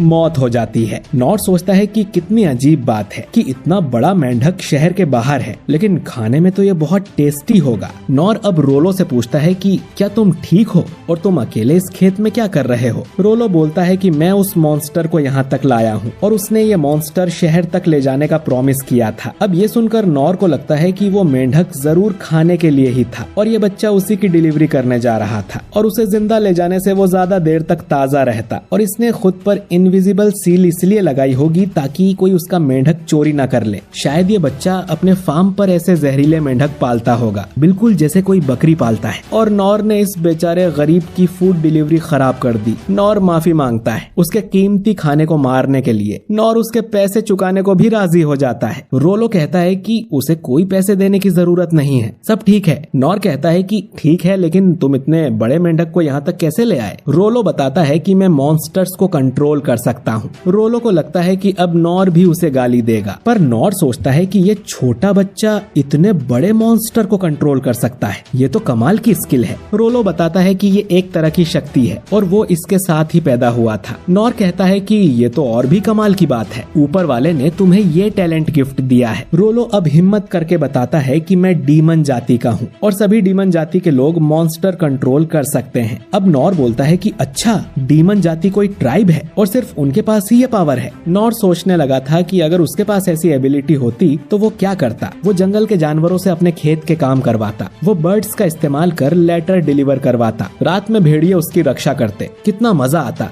रोलो बोलता है कि तुम्हें डर नहीं लग रहा, मैं डीमन जाति का हूँ, तुम मुझसे नफरत नहीं करते। नॉर बोलता है कि तुम क्या बात कर रहे हो। रोलो बताता है कि ऐसे कई लोग हैं जो उसकी इस पावर से डरते और नफरत करते हैं। नॉर बोलता है कि तुम्हें उनकी बातों पर यकीन नहीं करना चाहिए, ये तो यूजफुल पावर है, काश ये पावर मुझे मिल जाती। अब रोलो ये सुनकर कि उसे कोई यूजफुल समझता है वो रोने लगता है और नॉर से पूछता है कि क्या सच में मैं किसी के काम आ सकता हूँ। नॉर अब मन में सोचता है कि ये लड़का मुझसे बिल्कुल अपोजिट है, इसे पैदा होते ही इतनी कमाल की पावर मिल गई थी और ये जरूर कुछ बड़ा काम करेगा। नॉर अब रोलो के सिर पर हाथ रखकर उससे कहता है कि तुम बहुत यूजफुल होंगे, मुझसे भी ज्यादा। तभी इनस और लीन इनके पास आ जाती हैं। लीन नॉर का इलाज करना चाहती थी, पर नॉर कहता है कि मैं तो बिल्कुल ठीक हूँ, असल में जहर का मुझ पे कोई असर नहीं होता। लीन को समझ नहीं आता कि ये कैसे हो सकता है, वो जहर तो काफी जानलेवा था। पर वो सोचती है कि शायद नॉर के पास सेक्रेट पावर वाली टेक्निक है जो कि एक बार उसे मास्टर सेन ने दिखाई थी। ये टेक्निक सारे घाव भर देती है। मास्टर सेन को वो टेक्निक सीखने में करीब 40 साल लग गए थे और नॉर ने इतनी कम उम्र में इसे हासिल कर लिया। नॉर लीन से कहता है कि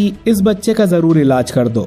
रोलो को करीब से देखने पर लीन को यकीन हो जाता है कि ये लड़का डीमन जाति का है। वो नॉर से पूछती है कि हमें इसके साथ क्या करना चाहिए। नॉर कहता है कि इसे भी घोड़ा गाड़ी की सैर करवाते हैं। लीन मन में सोचती है कि डीमन जाति बहुत खतरनाक होती है और कई देशों में इन्हें देखते ही मार दिया जाता है। इनस रोलो से पूछती है कि वो किसके कहने पर मॉन्स्टर को शहर में ले जा रहा था, जिस पर रोलो बोलता है कि उसे नहीं पता। अब रोलो को देखकर इनस समझ जाती है कि ये एक गुलाम है। रोलो बताता है कि उसे नहीं पता कि वो कहां से आया है और किस जगह पर है, तो नॉर बोलता है कि हमें इसे किसी पास के शहर तक छोड़ देना चाहिए। लीन से उसके फादर हमेशा कहते थे कि कभी भी सुनी सुनाई बातों पर यकीन मत करना और अपनी आंखों से देखकर ही भरोसा करो। अब रोलो को देखकर लीन को उसमें एक डरा हुआ बच्चा नजर आता है, न कि कोई खतरनाक डीमन जैसा कि लोग कहते हैं। अब लीन भी इस बच्चे को अपने साथ ले चलने के लिए मान जाती है। इनस कहती है कि डीमन जाति का मिथ्रा जैसे पवित्र शहर में जाना अलाउड नहीं है, हम इसे साथ नहीं ले जा सकते, लेकिन यहाँ अकेले भी नहीं छोड़ सकते। अगर ये इसे साथ ले गए तो मिथ्रा वाले इन्हें दुश्मन समझकर इन पर अटैक कर देंगे। ये लोग ये सोच ही रहे थे कि क्या करें, और तभी इनके पीछे एक आदमी आ जाता है जो दिखने में काफी खतरनाक लग रहा था। वो कहता है कि मुझे लगा था अब तक ये मारा गया होगा। रोलो ने डिलीवरी खराब कर दी है, अब तक तो उसे मर जाना चाहिए था। नॉर बोलता है कि ये डिलीवरी मैंने खराब की है और इसके लिए वो माफी भी मांगता है। वो आदमी बोलता है कि उसे डिलीवरी से कोई मतलब नहीं, वो तो यहाँ इस बच्चे को लेने आया है। अब ये आदमी अचानक ही गायब होकर रोलो को मारने की कोशिश करता है, लेकिन नॉर अपनी तलवार से उसका हमला रोक देता है। इनस लीन को लेकर इनसे दूर हो जाती है। ये आदमी जिसका नाम जाडू है नॉर से कहता है कि मेरे रास्ते से हट जाओ, ये बच्चा बहुत कीमती है और जाडू को इसे वापस लाने का काम मिला है, जिंदा या मुर्दा। नॉर को कुछ समझ नहीं आ रहा था। जाडू फिर से रोलो को मारने की कोशिश करता है, लेकिन नॉर उसे पैरी कर देता है, जिसमें जाडू की ब्लेड टूट जाती है। वहीं लीन सोच रही थी कि ये दोनों इतनी स्पीड से लड़ रहे हैं कि मुझे कुछ दिखाई ही नहीं दे रहा। जाडू अब अपनी दूसरी ब्लेड्स निकालकर नॉर पे अटैक करता है, पर नॉर सारे अटैक्स ब्लॉक कर रहा था। अब जाडू के अगले अटैक से नॉर बहुत पीछे खिसक जाता है। वो सोचता है कि ये कैसे हो सकता है कि इतने छोटे चाकू ने मुझे इतना दूर धकेल दिया। ये आदमी तो शायद उस सांड से भी ज्यादा स्ट्रॉन्ग है जिससे नॉर सबसे पहले लड़ा था। जाडू अब फिर से नॉर पर अटैक करने लगता है और उससे बचना नॉर के लिए मुश्किल होता जा रहा था। इस तरह तो वो जल्द ही थक जाएगा। इनके अटैक इतने पावरफुल थे कि इनकी शॉक वेव इनस और लीन तक भी जा रही थी। इनस अब एक शील्ड बना लेती है और लीन को उसके पीछे रहने का बोलती है, वरना उन दोनों की लड़ाई में इनकी बैंड बच जाएगी। इनस पहचान गई थी कि ये आदमी कौन है। ये और कोई नहीं बल्कि डेड मैन जाडू है, जो कि पहले एस रैंक का एडवेंचरर हुआ करता था। इनस एक दिन सोवरेन 6 के पास पूछने गई थी कि आखिर ये जाडू कौन है। मास्टर ने उसे बताया था कि डेड मैन जाडू बहुत कम उम्र में ही एस रैंक एडवेंचरर बन गया था। गिलबर्ट उससे लड़ने की बात करता है तो सभी मास्टर उसे मना कर देते हैं, क्योंकि जाडू इतना स्ट्रॉन्ग है कि उससे कोई भी नहीं लड़ सकता। पहले ही कई लोग उससे लड़ने में शहीद हो चुके हैं। उसने बचपन में ही एक पावरफुल स्किल मास्टर कर ली थी और 13 साल की उम्र में ही उसे ड्रैगन स्लेयर का नाम मिल गया था। उसके बारे में विदेशों में भी खबरें फैल गई थी और उसके जितना खतरनाक एडवेंचरर और कोई नहीं था। लेकिन जाडू अपनी स्किल्स हमेशा अच्छाई के लिए इस्तेमाल नहीं करता। उसने एक बार मर्चेंट फैमिली के 36 लोगों को मार दिया था। जाडू को अच्छे बुरे से कोई मतलब नहीं है, उसे बस पैसे मिलने चाहिए, फिर वो कुछ भी कर सकता है। जैसे एक बार एक क्लाइंट के कहने पर उसने अकेले ही दूसरे देश की पूरी आर्मी को मार डाला था और फिर सारी रॉयल फैमिली का भी मर्डर कर दिया था। उसके सिर पे इनाम रखा गया, लेकिन जितने भी लोग जाडू को मारने जाते वो जिंदा वापस नहीं लौटे। अब और लोग अपनी जान ना गवाएं, इसीलिए गिल्ड ने जाडू को मरा हुआ घोषित कर दिया था। इसीलिए इसे डेड मैन जाडू कहा जाता है। खैर, अब नॉर की तलवार के सामने जाडू के चाकू टूटते ही जा रहे थे, वो भी जो मिथ्रिल और ड्रैगन टीथ से बने थे। जाडू को समझ नहीं आता कि ये कैसे हो रहा है। वही नॉर उसके चाकू तोड़ने के लिए माफी मांगता है और उसके लिए पैसे देने को भी तैयार हो जाता है। जाडू कहता है कि तुम बहुत अजीब हो, पर तुमसे भी अजीब तुम्हारी ये तलवार है। अब जाडू अपना अल्टीमेट हथियार उठाता है जो कि एक सिल्वर क्रॉस था। ये क्रॉस हजारों तलवारों में बिखर जाता है जो कि पलक झपकते ही एक पूरी सेना को मार सकते हैं। जाडू नॉर से कहता है कि तुम जितनी चाहो तलवारों को डिस्ट्रॉय कर सकते हो क्योंकि मैं आसानी से और बना लूंगा। अब ये सारी तलवारें एक साथ नॉर की तरफ आती हैं। नॉर उन सबको पैरी नहीं कर सकता था तो वो खुद रोलो को बचाने उसके सामने खड़ा हो जाता है, जिससे कुछ तलवारें उसके शरीर पर लग जाती हैं। इनस समझ जाती है कि इस तरह तो ये दोनों ही मारे जाएंगे। इनस अब उनकी मदद करने का सोचती है, लेकिन उसकी ड्यूटी तो सिर्फ लीन को सुरक्षित रखना है। वो अब लीन से परमिशन मांगती है कि क्या वो इस बैटल में नॉर की मदद कर सकती है, और लीन हाँ कर देती है। इधर नॉर मरने ही वाला था, लेकिन इनस डिवाइन शील्ड से उसे बचा लेती है। इनस अब अपनी शील्ड से जाडू पर अटैक करती है, लेकिन वो पंछियों की तरह हवा में उड़ने लगता है और उस पर इनस के अटैक का कोई असर नहीं होता। इनस नॉर से कहती है कि वो डिफेंस संभाल लेगी, लेकिन नॉर को ही उसे खत्म करना पड़ेगा। नॉर सोचने लगता है कि हवा में उड़ती हुई हजारों तलवारों का वो क्या कर सकता है, लेकिन वो बचपन में पत्थर मार के चिड़िया गिरा देता था। अब नॉर को उस मॉन्स्टर के दांत पड़े मिलते हैं जो कि लड़ाई के दौरान टूटे थे। अब वो दांत को उठा लेता है और इनस को कहता है कि शील्ड को थोड़ा खोल दे। नॉर अब पूरी ताकत से उस दांतों के टुकड़ों को तलवारों की तरफ फेंकता है, जिससे वो तलवारें टूट जाती हैं। नॉर अब ऐसा ही करता रहता है और तलवारों को डिस्ट्रॉय करता जाता है। जाडू अब चुपके से इनस को मारने की कोशिश करता है, लेकिन नॉर उसे बाल बाल बचा लेता है और जाडू का एक और चाकू तोड़ देता है। जाडू को समझ नहीं आता कि नॉर ने ये अटैक कैसे ब्लॉक किया। साथ ही ये चाकू एडमेंटाइट का बना था, तो नॉर ने इसे तोड़ा कैसे। नॉर फिर से उससे माफी मांगता है और बोलता है कि ऐसे अटैक करोगे तो तोड़ूंगा ही। जाडू समझ गया था कि नॉर और उसकी तलवार में कुछ तो गड़बड़ है। जाडू कहता है कि मैं अब तुमसे नहीं लड़ूंगा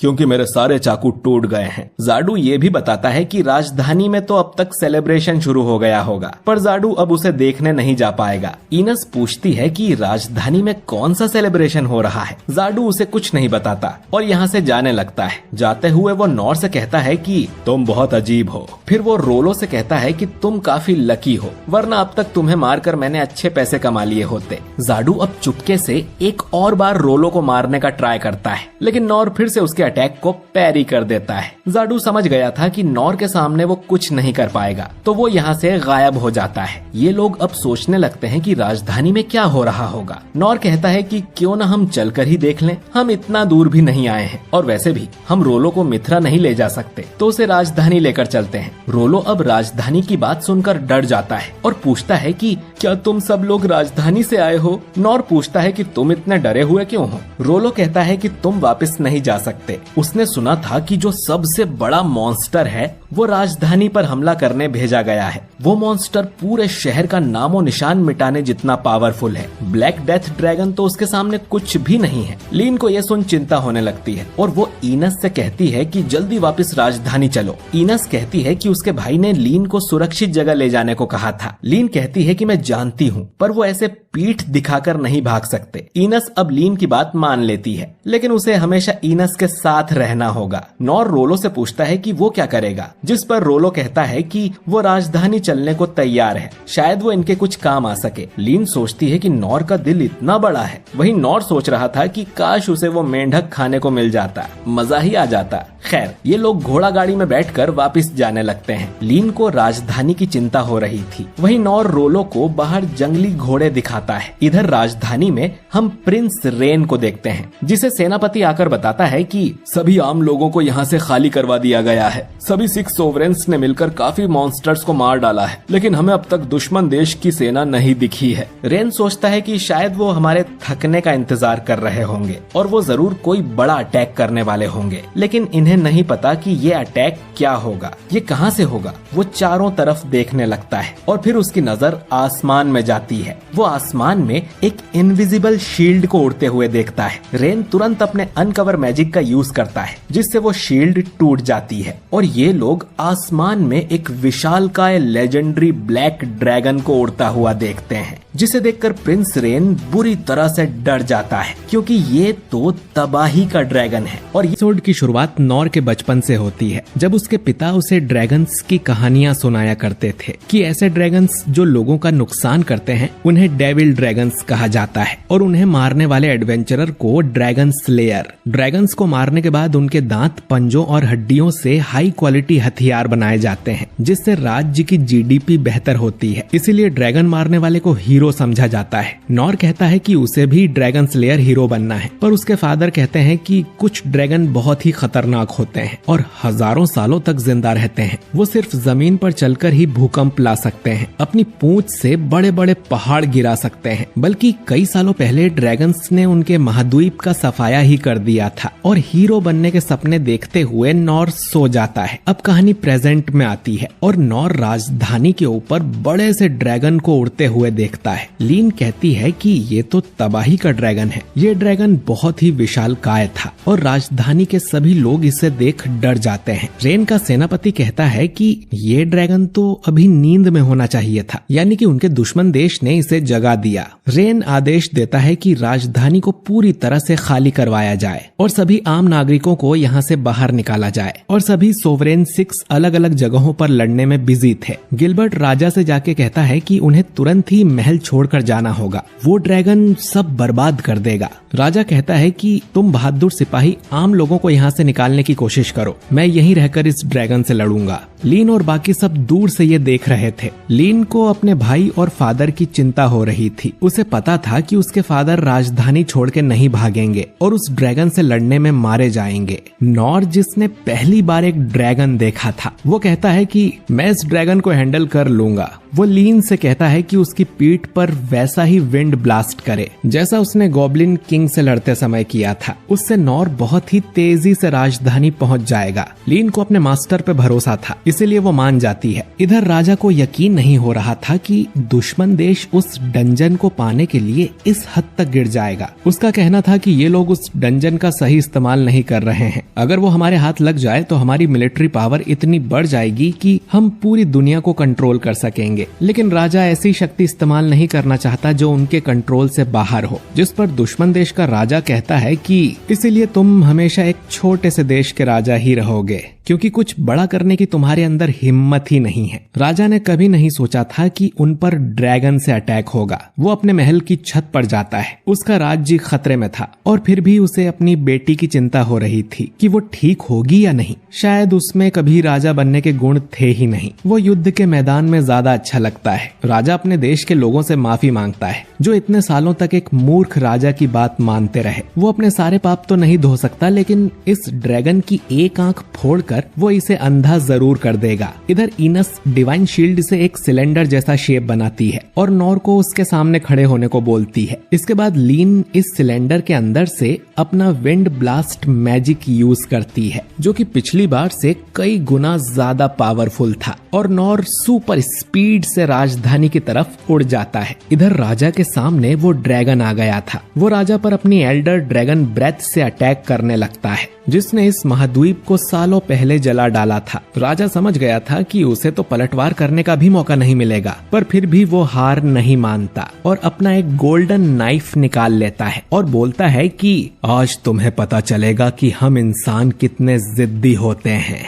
सोवरेन सेज बोलता है कि वो चाकू एक ब्लास्टिंग सोर्ड है, जो कि राजा के सारे मैना से एक बड़ा सा धमाका करेगा, लेकिन इसमें राजा भी मारा जाएगा। सब समझ जाते हैं कि राजा खुद को सेक्रीफाइस करने वाला है। अब राजा अटैक करने के लिए आगे बढ़ा ही था कि कहीं से नॉर आ जाता है और तलवार मार के ड्रैगन का मुंह मोड़ देता है, जिससे उसकी एल्डर ब्रेथ आसमान में चली जाती है। नॉर का अटैक इतना जोरदार था कि ड्रैगन वहीं पे गिर जाता है। हमें पता चलता है कि इस ड्रैगन में सोचने समझने की शक्ति है और वो सोचता है कि अभी क्या हुआ, मैं धूल में क्यों पड़ा हूँ। फिर वो नॉर को देखकर सोचता है कि क्या इस छोटे से आदमी ने ये किया है। वो उसे मारने का सोच लेता है, क्योंकि ताकतवर हमेशा कमजोरों को मारते हैं, यही कुदरत का नियम है। ड्रैगन अब अपनी पूंछ से नॉर को कुचलने की कोशिश करता है, लेकिन नॉर उसकी पूंछ को भी पैरी कर देता है, जिससे ड्रैगन उल्टा होके गिर जाता है। इसके बाद हम देखते हैं कि लीन ने जब विंड ब्लास्ट का यूज नॉर पे किया था तो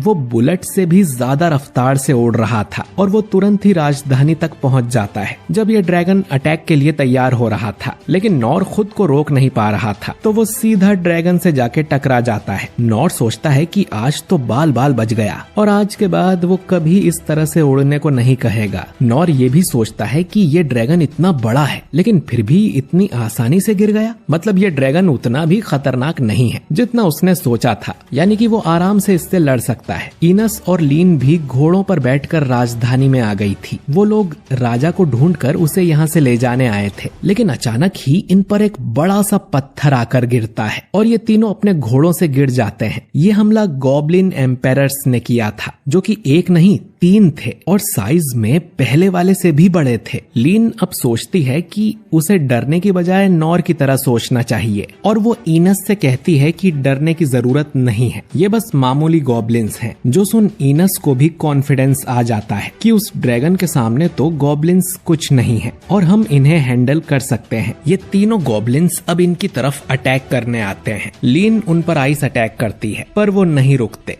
और इनस की शील्ड तक पहुंच जाते हैं। रोलो अब अपनी शक्ति का इस्तेमाल करता है और तीनों गॉब्लिन्स के माइंड को कंट्रोल कर उन्हें हिलने से रोक देता है। इसके बाद लीन आइस अटैक से उन्हें जमा देती है और फिर इनस एक बड़ी सी डिवाइन सोर्ड निकालकर उन तीनों गॉब्लिन्स को काट के उनके टुकड़े टुकड़े कर देती है। लीन कहती है कि इनस को लोग डिवाइन शील्ड कहकर बुलाते हैं लेकिन वो डिवाइन सोर्ड वाले टाइटल की भी हकदार है और डीमन जाति भी कमाल होते हैं। रोलो ने सिर्फ कुछ शब्द कहकर उन तीनों गॉब्लिन्स को रोक दिया था। इतनी सी उम्र में इसके पास कमाल की शक्ति है। लीन कहती है कि उन्हें जल्दी राजा तक पहुंचना चाहिए। इधर ड्रैगन बार बार नॉर पे अटैक कर रहा था लेकिन नॉर आसानी से उसके अटैक को पैरी कर देता है। ड्रैगन को समझ नहीं आता कि ये कैसे मुमकिन है। उसके पंजे तो हीरे से ज्यादा मजबूत हैं, फिर उनको चोट कैसे आ रही है। वहीं इधर नॉर अपनी तलवार को देखकर सोचता है कि इस पे कभी कोई खरोच कैसे नहीं आती, आखिर इस तलवार का राज क्या है। पर जो भी हो इसकी मदद से वो ड्रैगन को हरा देगा।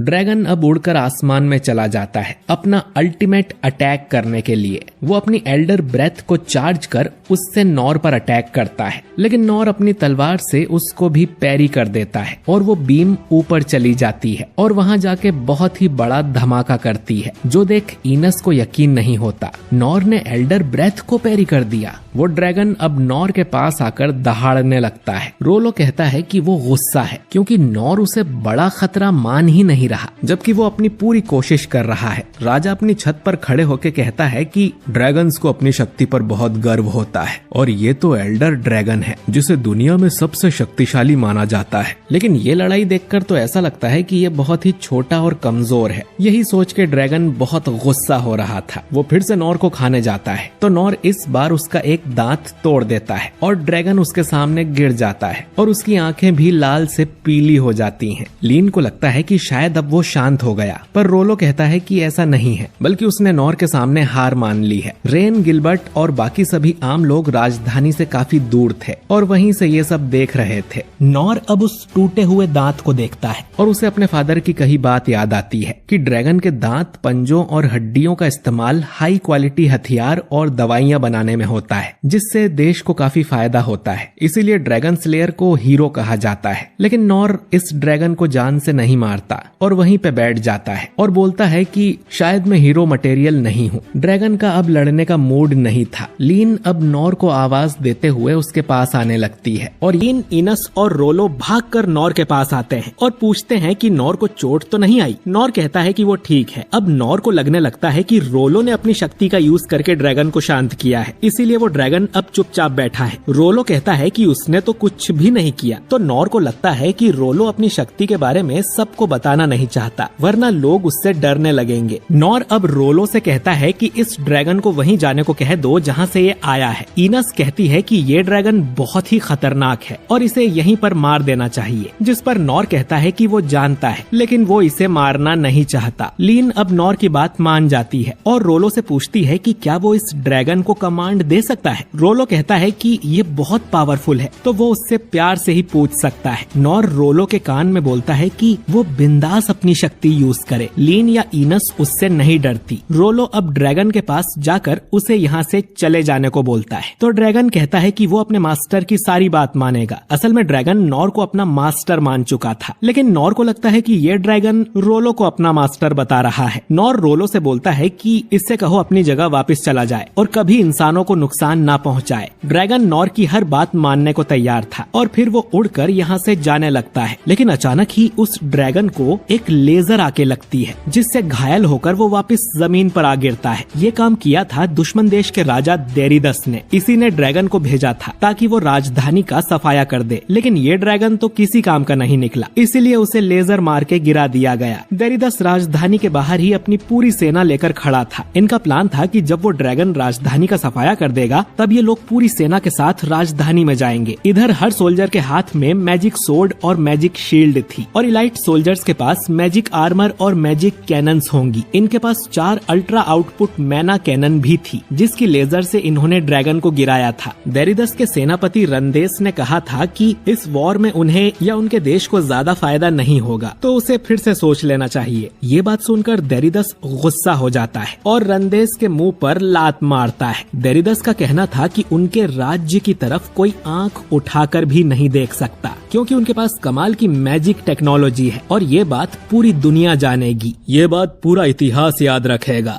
कि क्लेस राज्य कितना बेवकूफ था। उसने अपने डंजन का ठीक से फायदा नहीं उठाया, जो उनकी बर्बादी का कारण बन गया। वही मैंने इस राज्य पर हमला करके इस पर उपकार किया है और यही सच है जो आने वाली पीढ़ी याद रखेगी।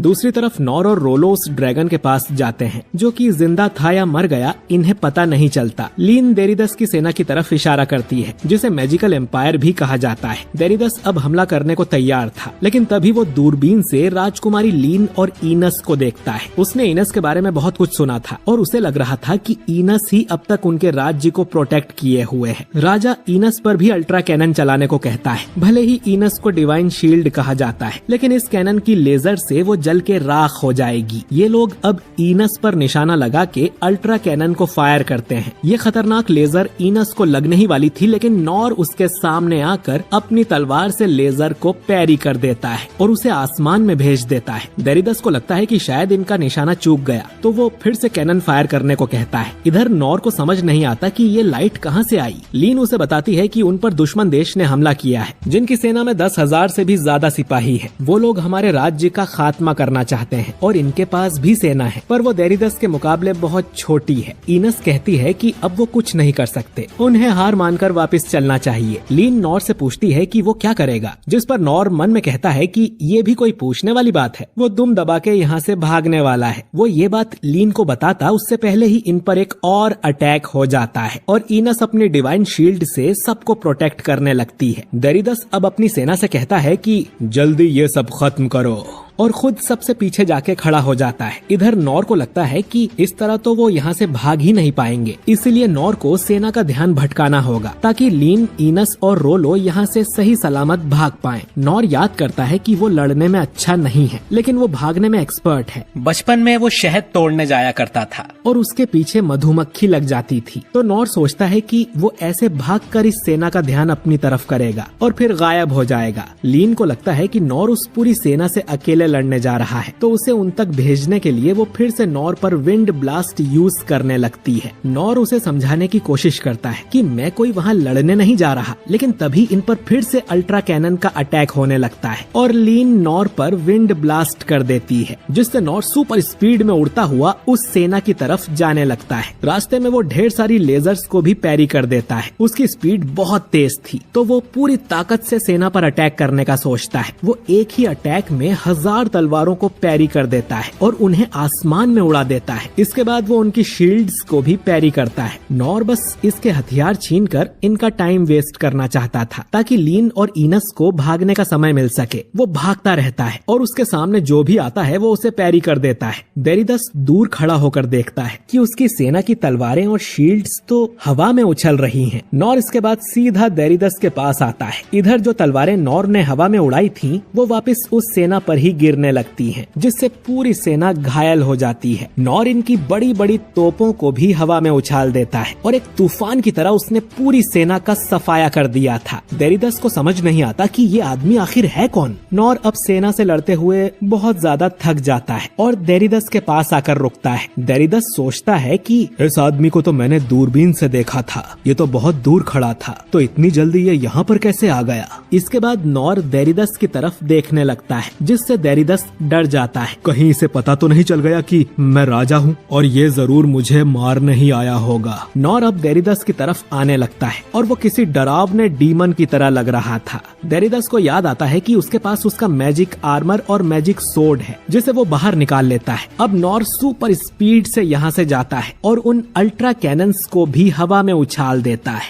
जो कि नीचे गिर के टूट जाती हैं। डेरिडस को समझ नहीं आता कि यहाँ क्या हो रहा है। उसके पास 10,000 सैनिक थे, मैजिक शील्ड थी जो ड्रैगन की आग से भी बचा सकती है, अल्ट्रा कैनन थी जो एक ड्रैगन को भी मार सकती है, और वो सभी अब बेकार हो चुके हैं। नॉर फिर से डेरिडस के पास आ जाता है और डेरिडस सोचता है कि ये कौन है और अब तक इसने मुझे मारा क्यों नहीं। इसके बाद डेरिडस का ध्यान नॉर की तलवार पे जाता है। डेरिडस जब इस राज्य में मीटिंग करने आया था तब उसने ये तलवार राजा के कमरे में देखी थी। ये डंजन से निकली हुई एक अनमोल तलवार है और यही डेरिडस को चाहिए थी, लेकिन अब ये नॉर के हाथों में है। डेरिडस को याद आता है कि ये तलवार किसी अनजान धातु से बनाई गई थी और ये इतनी भारी होती है कि कोई नॉर्मल इंसान तो इसे उठा भी नहीं सकता, बल्कि यहाँ के राजा क्लेस को भी इसे उठाने के लिए दोनों हाथों की जरूरत लगती है, और नॉर सिर्फ एक हाथ से ही इस तलवार को उठा रहा है। नॉर अब मुस्कुराने लगता है और डेरिडस समझ जाता है कि इसी आदमी ने उसकी सेना की हालत खराब की है और मुझे ये टॉर्चर करके और मेरा मजाक उड़ाकर मारेगा, ठीक जैसा डेरिडस ने क्लेस के साथ करने का सोचा था। नॉर की स्माइल देख डेरिडस इतना डर जाता है कि वो अपनी पैंट में ही मूत देता है। फिर वो किसी तरह अपने घोड़े पर बैठकर यहाँ से भागने की कोशिश करता है। नॉर के सामने वो बस एक मच्छर था जिसकी मौत उसके पीछे खड़ी थी, और इसके बाद हम सब कुछ नॉर के नजरिए से देखते हैं कि वो तो बस इस सेना का टाइम वेस्ट करने की कोशिश कर रहा था ताकि लीन और बाकी सब यहाँ से भाग जाएं। वो बस भागता रहेगा और उसके सामने जो भी आएगा उसे पैरी कर देगा। वो आखिर में डेरिडस के सामने जाके रुकता है और सोचता है कि अरे ये बुढ़ा कौन है, इसने गोल्ड का आर्मर पहना हुआ है, लड़ाई के मैदान में इतने चमकीले कपड़े कौन पहनता है, ये जरूर भटक कर यहाँ आ गया होगा। इसके बाद नॉर देखता है कि जो तलवारें और शील्ड्स उसने पैरी की थी वो वापस जमीन पर आ रही थी, तो नॉर जाके उन्हें वापस हवा में उछाल देता है। उसे लग रहा था कि अगर इन सोल्जर्स को इनके हथियार वापस मिल गए तो ये मुझे जरूर मार देंगे। इसके बाद नॉर की नजर कैनन्स पर जाती है। उसे पता नहीं था कि वो क्या है, लेकिन वो उन्हें भी हवा में उछाल देता है। वो फिर से डेरिडस के पास जाकर रुकता है और सोचता है कि आखिर ये बुढ़ा यहाँ कर क्या रहा है। हथियारों को हवा में उछालते हुए नॉर अब बुरी तरह से थक गया था। उसे समझ ही नहीं आता कि ये बुढ़ा आदमी देश का राजा है। वो बचे कुचे कैनन्स को भी हवा में उछालकर उन्हें तबाह कर देता है। अब नॉर की सांसें बुरी तरह से फूल रही थीं। वो बार बार डेरिडस के पास ये देखने आ रहा था कि कहीं इस बुढ़े को चोट न लग जाए। डेरिडस नॉर को देखकर बुरी तरह से डर गया था और पूछता है कि तुम मुझे मार क्यों नहीं देते। अब नॉर सोचता है कि उसे स्माइल करना चाहिए जिससे डेरिडस को पता चल जाए कि वो खतरे में नहीं है, लेकिन नॉर की स्माइल देख डेरिडस अपने घोड़े पर बैठकर यहाँ से भाग जाता है। नॉर अब बुरी तरह से थकने की वजह से बेहोश होने लगता है और सोल्जर्स उसे मारने उसके पास आ जाते हैं, लेकिन तभी गिलबर्ट यहाँ आकर नॉर को बचा लेता है। उसके साथ उसका मास्टर सिग भी था जो नॉर से कहता है कि तुम जो भी हो तुम्हारा शुक्रिया, और अब यहाँ से सॉवरेन 6 संभाल लेंगे। वो अपनी 1000 ब्लेड स्किल से हजारों सोल्जर्स को मार देता है। नॉर को याद था कि सिग उसका ट्रेनर रह चुका है और वो उसके पास सोर्ड स्किल सीखने गया था। बाकी सॉवरेन 6 भी लड़ाई के मैदान में आ गए थे और अपनी अपनी पावर से वो इस सेना को हरा देते हैं, और ओकेन अपने मैजिक से सभी सोल्जर्स को एक पत्थर की जेल में बंद कर देता है। असल में ये सारे सॉवरेन 6 नॉर के टीचर रह चुके हैं और उन्हें इतने सालों बाद फिर से देखकर नॉर काफी खुश था, और इन सब ने भी नॉर को पहचान लिया था कि बचपन में वो उनके पास ट्रेनिंग लेने आया था। इसके बाद लीन नॉर के पास आकर उसे हील कर देती है। नॉर अब अच्छा फील कर रहा था पर उसे बहुत भूख लग रही थी। सिग कहता है कि सभी दुश्मनों को हम हरा चुके हैं, लेकिन उनका राजा डेरिडस भाग निकला। ओकेन पूछता है कि वो बुढ़ा इस युद्ध के मैदान में आया भी था। अब ये सुन नॉर बोलता है कि उसने एक बुढ़े को देखा था जिसने अपने घोड़े तक को भी गोल्ड आर्मर पहना कर रखा हुआ था। ओकेन कहता है कि वो आर्मर जरूर मैजिकल होगा और इसीलिए वो इतनी तेजी से यहाँ से भाग पाया। अब सिग बोलता है कि अगर वो बॉर्डर पार कर गया तो हम उसका कुछ नहीं बिगाड़ सकते। ओकेन बोलता है कि उसे पकड़ना तो अब नामुमकिन है, काश हम लोग उड़ पाते। नॉर कहता है कि एक तरीका है जिससे हम उड़ सकते हैं, वो इन लोगों को लेजेंडरी ड्रैगन के पास लेकर जाता है। उसे इतने करीब से देखकर सॉवरेन 6 हैरान हो जाते हैं। सेन अब अपनी हीलिंग पावर से ड्रैगन को बिल्कुल ठीक कर देता है और नॉर से कहता है कि नॉर तुम तो काफी बड़े हो गए हो। ओकेन कहता है कि ये नॉर है, मैंने तो पहचाना ही नहीं। नॉर बोलता है कि हाँ काफी समय हो गया, मुझे तो लगा था कि आप टपक गए होंगे। जो सुन ओकेन गुस्सा हो जाता है और बोलता है कि अभी तो मैं 100 साल और जी सकता हूँ। वो नॉर से पूछता है कि क्या हम लोग सच में इस ड्रैगन की पीठ पर बैठकर उड़ पाएंगे, जिस पर नॉर कहता है कि चिंता की बात नहीं है, रोलो सब संभाल लेगा। जो सुन रोलो तुरंत ही मना करने लगता है। ड्रैगन अब होश में आ जाता है और जोर से दहाड़ने लगता है। रोलो सबको बताता है कि ये ड्रैगन गुस्से में है और उन लोगों से बदला लेना चाहता है जिन्होंने इसे घायल किया था, और इस काम के लिए उसे नॉर की परमिशन चाहिए। लेकिन सबको अब यही लग रहा था कि ये ड्रैगन रोलो की बात मानता है, जबकि ये ड्रैगन सिर्फ नॉर की ही बात सुनता है। खैर ड्रैगन अब उड़ने के लिए तैयार था तो लीन और इनस भी उस पर जाने लगती हैं। नॉर पूछता है कि वो क्यों जा रही है, जिस पर लीन कहती है कि सिर्फ रोलो ही ड्रैगन से बात कर सकता है, तो उसकी प्रोटेक्शन के लिए हम दोनों को तो जाना ही पड़ेगा। और आप भी तो चलेंगे ना मास्टर। अब असल में नॉर को ऊंचाई से बहुत डर लगता है। उसने तो बस ये आइडिया दिया था कि ड्रैगन पर बैठकर उस राजा को पकड़ लो, उसे खुद इनके साथ नहीं जाना था। पर अब इतने लोगों के सामने वो मना तो नहीं कर सकता, तो वो भी चलने के लिए मान जाता है। सेन भी चलने को बोलता है क्योंकि ड्रैगन को और भी हीलिंग की जरूरत पड़ सकती है। सोवरेन कारुक्स भी इनके साथ जाएगा क्योंकि वो मैजिक से ड्रैगन को गायब कर सकता है ताकि कोई इन्हें देख ना पाए। कारुक्स को देखकर नॉर पहचान जाता है कि ये तो थीफ क्लास के टीचर थे। तभी राजा क्लेस और रेन भी यहाँ आ जाते हैं। रेन भी इनके साथ जाएगा क्योंकि इन्हें एक नेगोशिएटर की जरूरत भी पड़ सकती है। उन दोनों को सही सलामत देख लीन बहुत खुश होती है। इनस रेन से माफी मांगती है कि वो उसके आदेश को तोड़ते हुए लीन को वापस यहाँ ले आई, जिस पर रेन कहता है कि इनस ने सही किया, उसे यह मूर्खता भरा आदेश देना ही नहीं चाहिए था। ओकेन भी इनके साथ जाना चाहता था लेकिन उसे अपनी पत्थर वाली जेल का ध्यान रखने के लिए यहीं रुकना पड़ेगा। बाकी सभी अब ड्रैगन के ऊपर चढ़ जाते हैं और राजा क्लेस नॉर से रिक्वेस्ट करता है कि वो उसके दोनों बच्चों का ध्यान रखे। इसके बाद ड्रैगन यहाँ से उड़ जाता है। सोवरेन, सिग और डुंडर्ग दूर से ये देख रहे थे और ये आपस में बात कर रहे हैं कि क्या हमें नॉर को बता देना चाहिए, आखिर वो हमें इतने सालों के बाद मिला है। सिग कहता है कि असल में नॉर को कभी हमारी जरूरत थी ही नहीं और ऐसा कुछ था ही नहीं जो हम उसे सिखा पाते, और आज नॉर का कारनामा देखने पर सिग को खुद पे शर्म आ रही थी और उसके मुकाबले वो खुद कितना कमजोर है और अब से वो फिर से ट्रेनिंग शुरू करेगा ताकि वो और ज्यादा स्ट्रॉन्ग हो सके। इधर ड्रैगन पर उड़ते हुए ये लोग काफी दूर आ गए थे। कारूस कहता है कि उस स्टील ब्रिज के बाद दुश्मन देश की सीमा शुरू हो जाती है तो इन्हें वापस लौट जाना चाहिए। तभी लीन को देरिदस दिख जाता है लेकिन वो अपने राज्य की सीमा के बहुत करीब था और दुश्मन के राज्य में घुसना